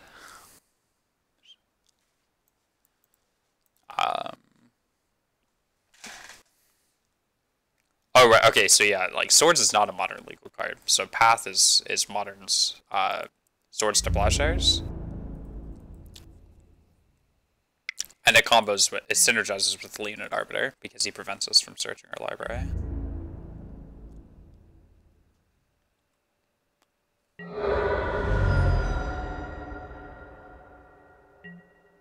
Alright. Okay, that's a good start. We're definitely behind on board, and behind on, as far as clocking them goes. We'll try our best.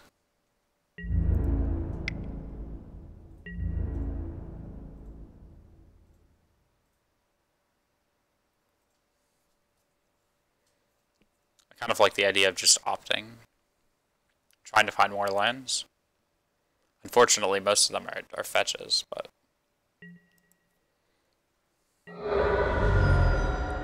Or you can scour because they know about it.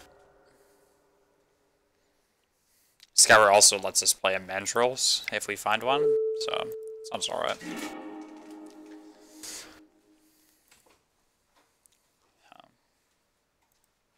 Now we can either opt or play Hex Drinker. No, it's fine, it's fine. No, that's a good question. Swords is one of those cards that's like, that a lot of people end up asking if it's modern legal. Same thing with like Preordain. It's just a phase everybody goes through. If we play Hex Drinker, we can't level him next turn anyways. But I kind of like the idea of playing a 2-1, because I'm fine with blocking their 2-2s. Also, if they have removal, I'd rather them use it on our untapped Hex Drinker. We can start bolting their Arbiters. Okay, so they're running the Eldrazi variant of this deck, so they're running Displacer, which you're probably seeing soon. Yeah, and then Thought Knot. Okay.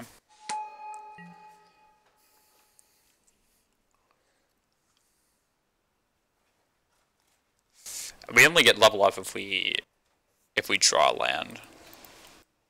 Thought Knot probably takes Bolt from us. Sure. Okay, now I don't feel like we trade. Now I think we just take 4, go to 9. Thought Knot changes things. Because before it's if we trade and then we get to bolt their other Arbiter, then we just have a 3-2 to their nothing. And that feels great. But it's not the position we're in anymore. Yeah, the other issue is, even if we do draw a land, it could just be a fetch land.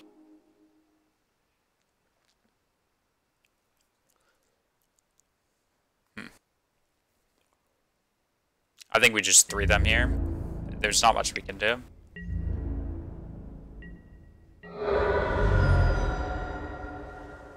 I don't think there's much sense in holding up Remand here.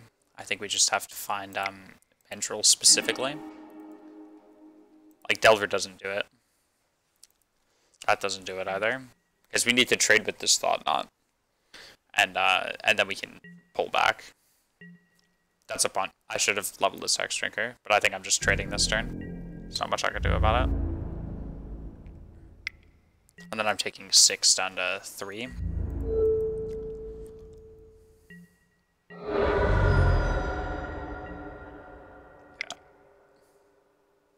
Another Thought Monsters game. Yeah. They're not seeing anything else, so I'm not scooping to this. Sure. Okay. We didn't see vials, but I'm fairly confident they're running them. So we're gonna trim down. Spell Pierce is obviously medium. Spell Snare is fine. Yanling seems okay. Blood Moon's surprisingly decent since it locks out their Ghost Quarters and their other things. Staticaster's alright because it kills their Flicker Wisps. But I don't think we really want either of those. No, because it locks them out of all colorless sources. And as you see there, you know, that's one of the hardest things for us to beat. So we're definitely bringing in one Blood Moon. I'm just not sure about the second one. As for what we're cutting, I think I like all of the 1-mana removal. That's fine. Vial makes things interesting, as well as Cavern, as to like how good this counter magic is, because we can keep it in and feel really good about it, but we can keep it in and feel really bad at the same time.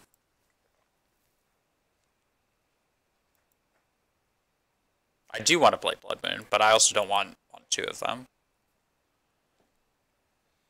Because it can be good, especially on the play. because we get to stop their thought knots.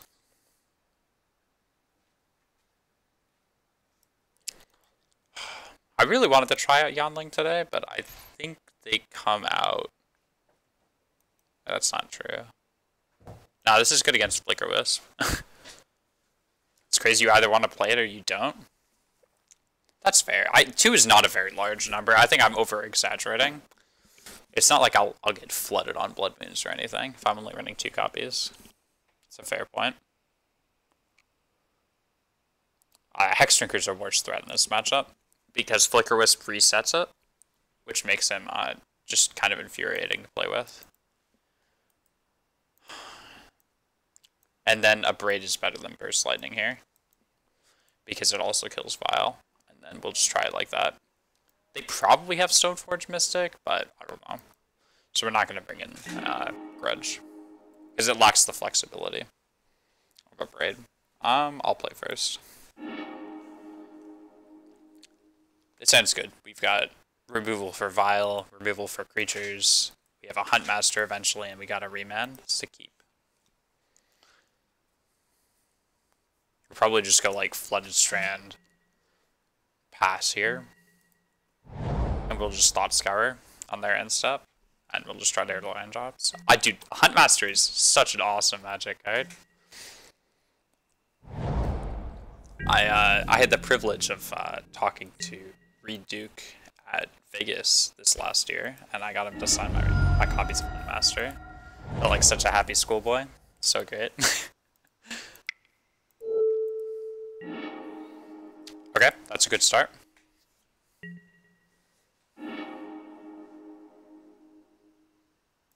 Just go Island Pass here. Hold up the everything.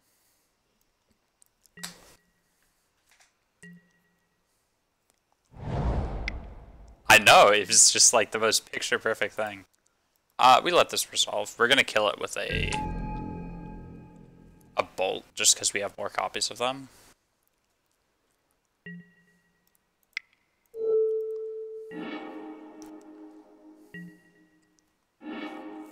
Alright, we're gonna play this tapped, and then we're gonna pass. We'll remand their play, and then we get to jam a Hunt Master. Holy shit, this is gonna be a good game.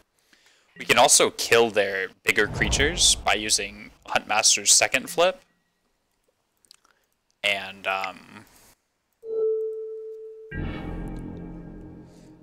then our 3 damage removal spells, so we can kill even Reality Smashers like this.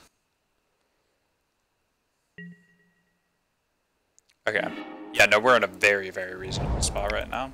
We even have Island Forest to, if we do draw a Blood Moon. Whoops. Let's get some red mana in here.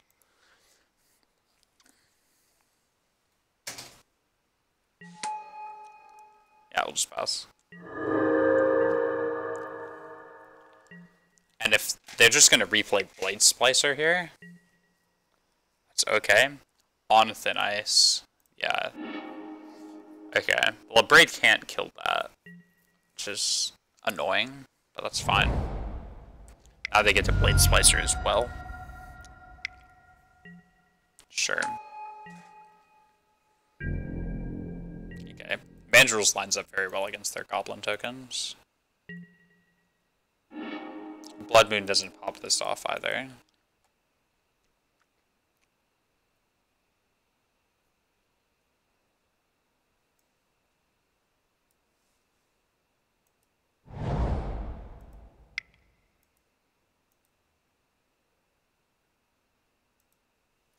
I think we're just gonna play this and pass the turn.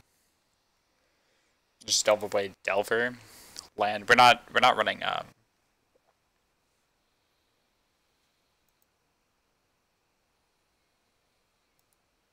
oops. Let's undo this Scour. We're gonna delve away this Lightning Bolt. It seems a little weird, but we have 2 in our hand, so we already have enough bolt redundancy. Yeah.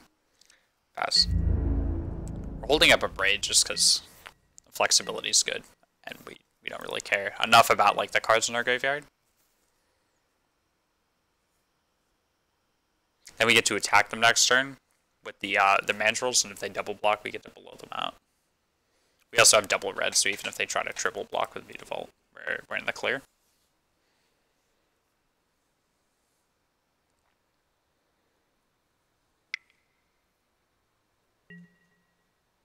Another Anthonize.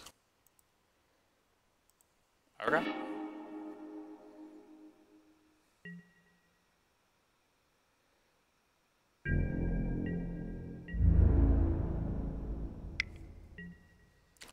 We're just gonna bolt this guy.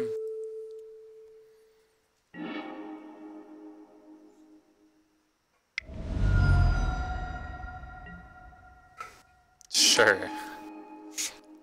That's annoying. We got punished for bolting. I probably should have waited, but I saw they didn't have resto mana. I kind of forgot that this thing was... Ghost Quarter would be really nice right now. Fortunately.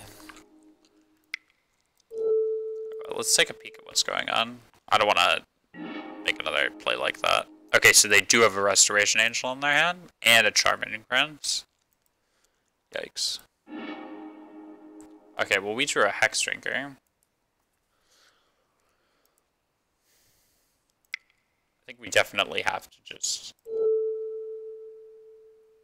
get rid of Blade Splicer before they keep flickering it. And then we'll play the Hex Drinker for maximum mana efficiency. They can't kill it next turn unless they top deck something. And since Anthonize is in their removal suite, they can kill it, whether it's leveled up or not.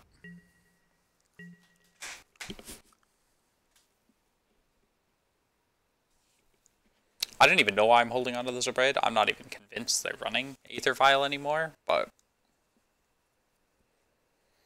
Also, Aether Vial isn't super scary at this point either, so... We're gonna throw this away. It's not that much better than a Lightning Bolt. Like, I'm not convinced they're on Stoneforge. I'm not convinced of anything that they're running. On Thin Ice was like the only good read I had this game, as far as what they're playing. Other than playing around Restoration Angel, but not Charming Prince.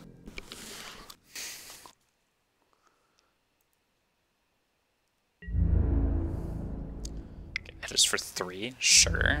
Take it down to 16.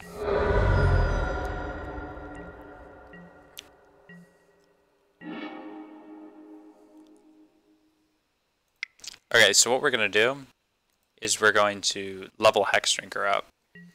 So right now we can attack, they can Restoration Angel and double block, but then we can bolt their Charming Prince, and then they would get blown out a little bit.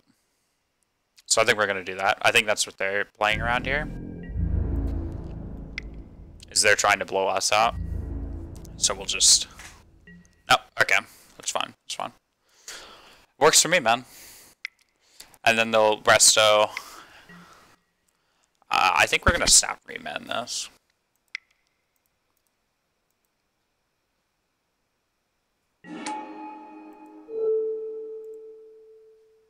And then we can fully level Hex Drinker next turn. What?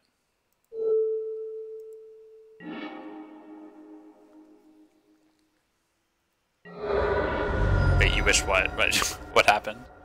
Because we have 5 mana, and it's only level 8 that he gets 6/6, and then just starts killing everything.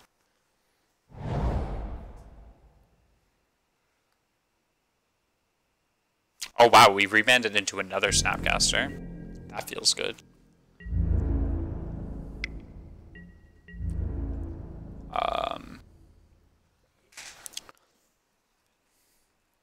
I'm not opposed to double blocking this. But I think I'll pass.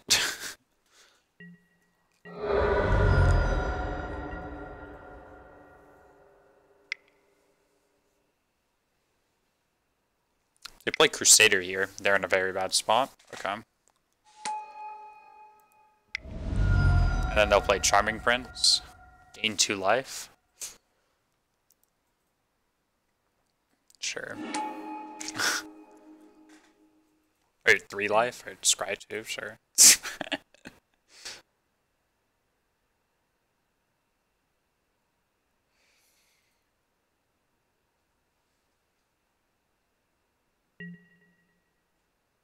Okay.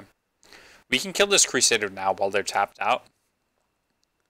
They have Resto and 1 unknown.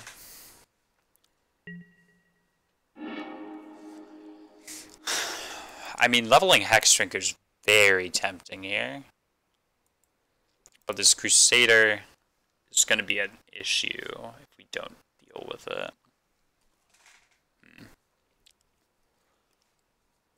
I think we can afford to wait.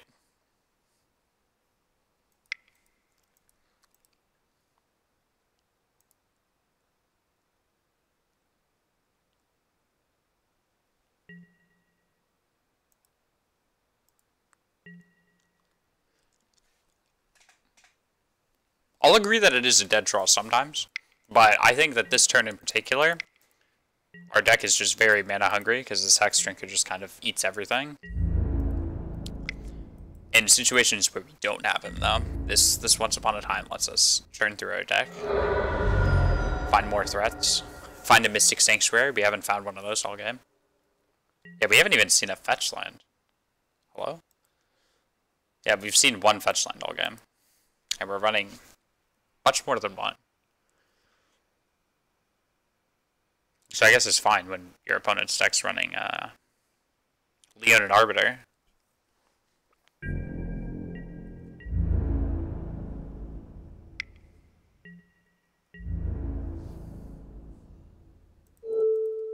Just block here. I think Snapcaster is worth more than the Wolf because this is per green and black. Okay, sure. It's not the best thing ever. Were you here in that one match where we held up Remand and Once Upon a Time? I can't remember which deck we were playing against. Sure, and then they just flicker their Charming Prince, which flickers their Mirren Crusader. That would stall their attack. I don't know why they do that. Maybe they're probably just gaining 3 life for scrying too. Yeah, gain 3 is good because that changes the clock slightly.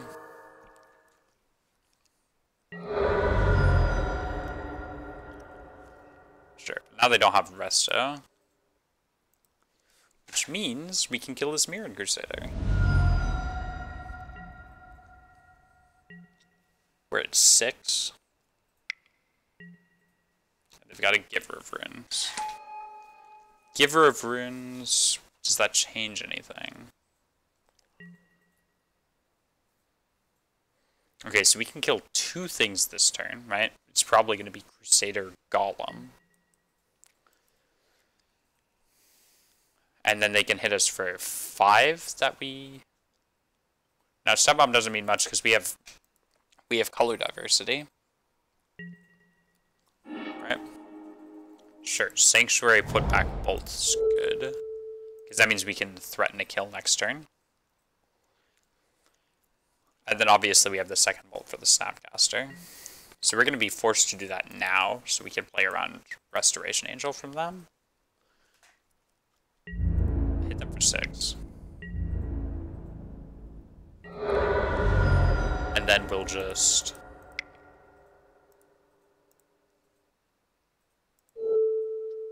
Braid. And then we'll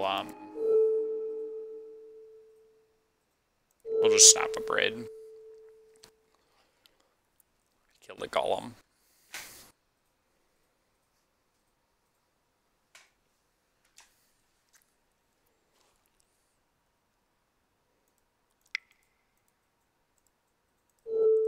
Shatter it. Your go, opponent. And we got a Bolt on top of our deck. So the only thing that can really mess with us is if they have like a Charming Prince that gains them even more life. Because we are dead at 2 hits to this Resto. But we could draw.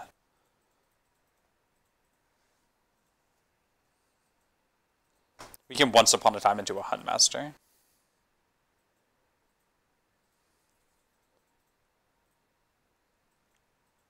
Well, it's game on board for us, but for them, they're a couple points shy. Because they can hit us for 3 with the Resto. Well, they can actually hit us for 4 with the Resto. with Shephet Dunes, right? But they can't attack through our creatures, essentially. I guess they have...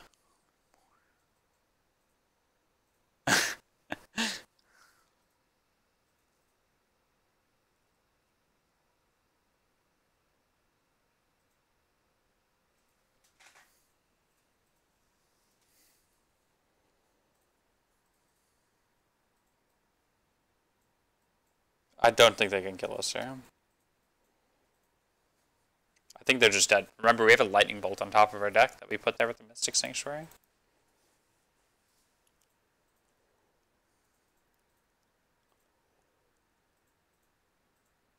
Okay. Well, now they can't activate their dunes. Sure. Take 3 down to 3. You knew we put a bolt back, right? Oh, they're just hoping we shuffle. Okay, yeah. No.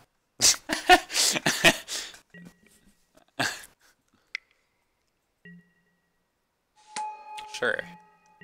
Okay, they have no cards in hand. That's... I mean, that's a fine line, you know? Like, that's respectable, you know? Like, I hope I'm dumb enough to shuffle or forget to attack. I've done it before. I'll do it again. Alright, good game up on it. Oh! Hello? Just skip through the entirety of my turn. I'll pay for Thalia. Flood a green too.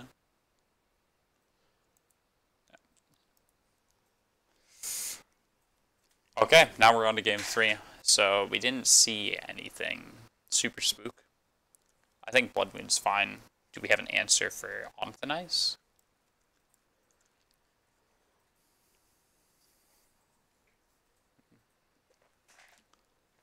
I think Blood Moon's fine. I think it's definitely reasonable here.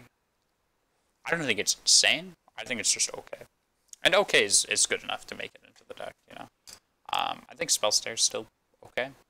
Counter Storming Prince, Thalia, Leonid Arbiter. Okay, we're gonna try it like this. Alright, last game. And then I'm gonna go eat some lunch. Gonna be done streaming for today. Might pick back up another time. Spell Pierce. Spell Pierce isn't in the deck right now. Currently it's in the board. Unfortunately, they just have so many mana sources.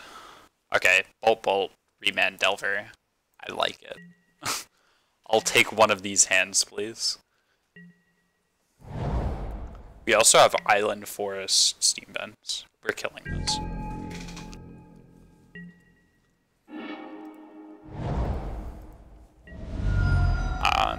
We don't have to kill it now. But I'm going to, because it provides complications if we don't. We can always, like, Bolt Delver next turn or something. And by or something, I mean that's probably exactly what we're going to be doing. Play Arbiter here? Sure. Kill Arbiter, play the Delver, as the prophecies have foretold. Command. Alright.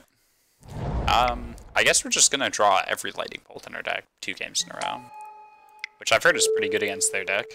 So, we'll pass it back to them. They can play Smasher this turn. Or, not Smasher, Thought Knot. Thought Knot's scary. We are scared of Thought Knot. Hopefully they don't have it. But they will. Oh, Rest in Peace. Okay, I don't care about Rest in Peace.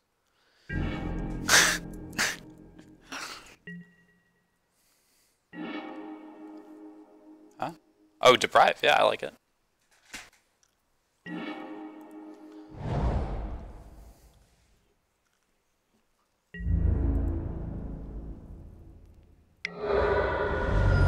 Right.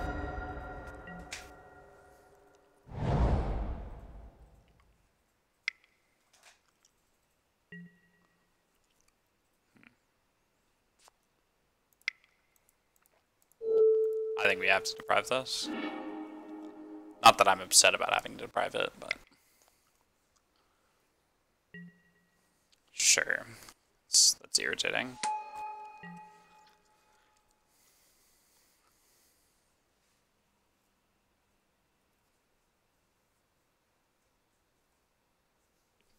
Deprive's chilling. I mean, it's not like Sanctuary's doing much for us here. It's not good. Well, we're running Deprive because it's okay. It's not like the best card, you're right. But we are lacking Counterspell, so we're diversifying our counter suite, and it works well with Mystic Sanctuary, which of course is not going to be showcased. Thank you, rest in peace.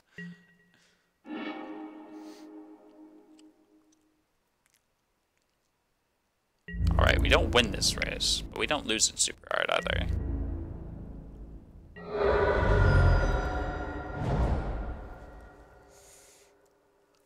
Just pass it back to them.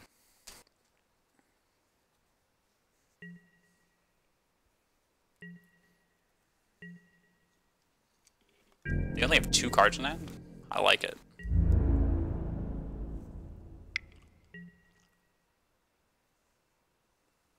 Yeah, no, Dreadhorde is not a good card in Modern. It's perfectly reasonable in Legacy. It's just not a Modern.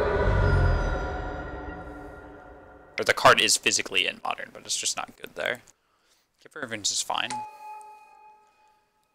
We'll kill it, their end step. Take a peek at their hand first. See if they're holding a path. Blade Splicer. Ooh. Ooh. Alright, alright.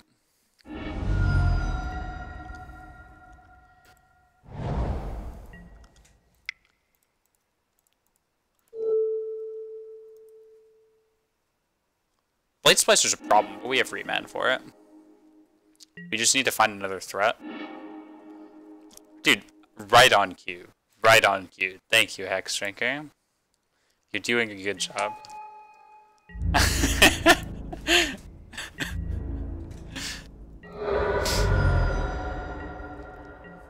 Alright, so they've got a Blade Splicer, and now they have 1 unknown. It's probably not a big deal. They might just show us what it is, too, if we're lucky. If it's a Restoration Angel, we're not in the clear. We win the race now. They're dead in 2 turns. We're dead in 2 as well, but we get our second turn first. Burrington Forge Tender. I've got to say that's fine. I don't really have much of a choice. We can Thought Scour them, I guess. Well, it doesn't really matter. Remember, like, it's their end steps, so they can't cast stuff. They just have Blade Splicer in it. Alright. Let's take our turn. Ooh.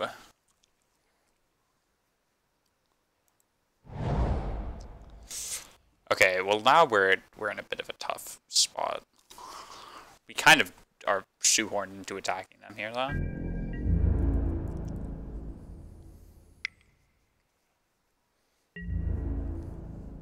They're gonna block our Hex Drinker. Can't really do much about that.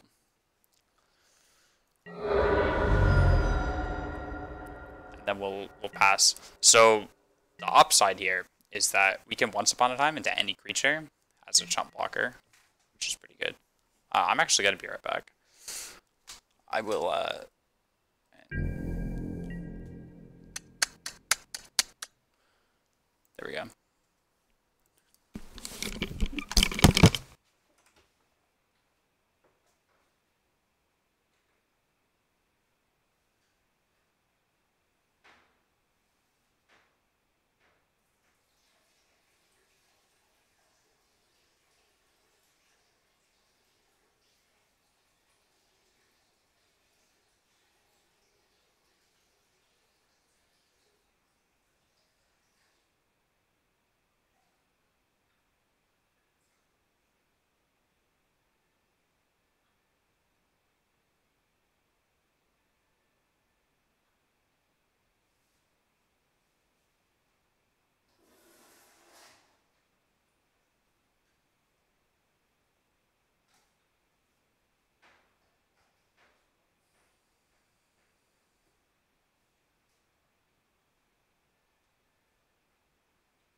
Shoot.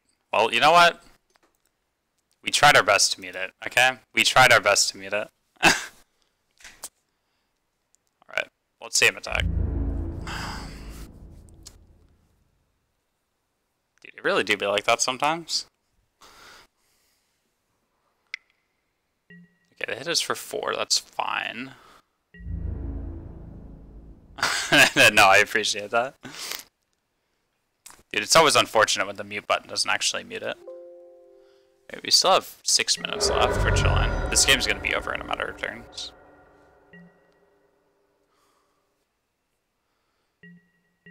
Okay, so now we get to cast Once Upon a Time, which is really good. Find a Huntmaster, God bless. Then we get to go to our turn. Go to combat. Hit him for 3.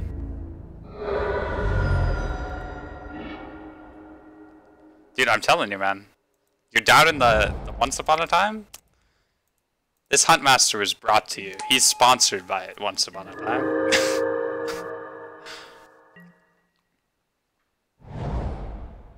I was thinking we were just gonna like chump block with Snapcaster Mage or something, but this works out a lot better.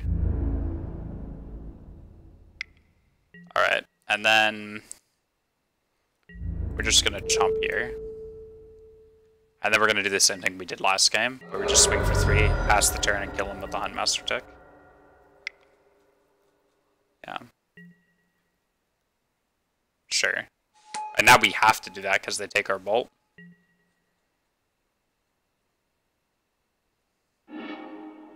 Sure. Okay, well they're dead on board, so we're chilling. See, again, like that's why it's important to exercise these lines, because they come up. And they're very important. We cannot cast anything, otherwise the Huntmaster doesn't flip.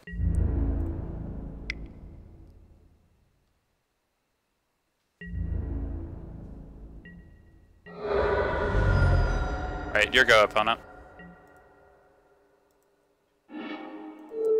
Kill him with fire. Beat him up, Huntmaster. Beat him up.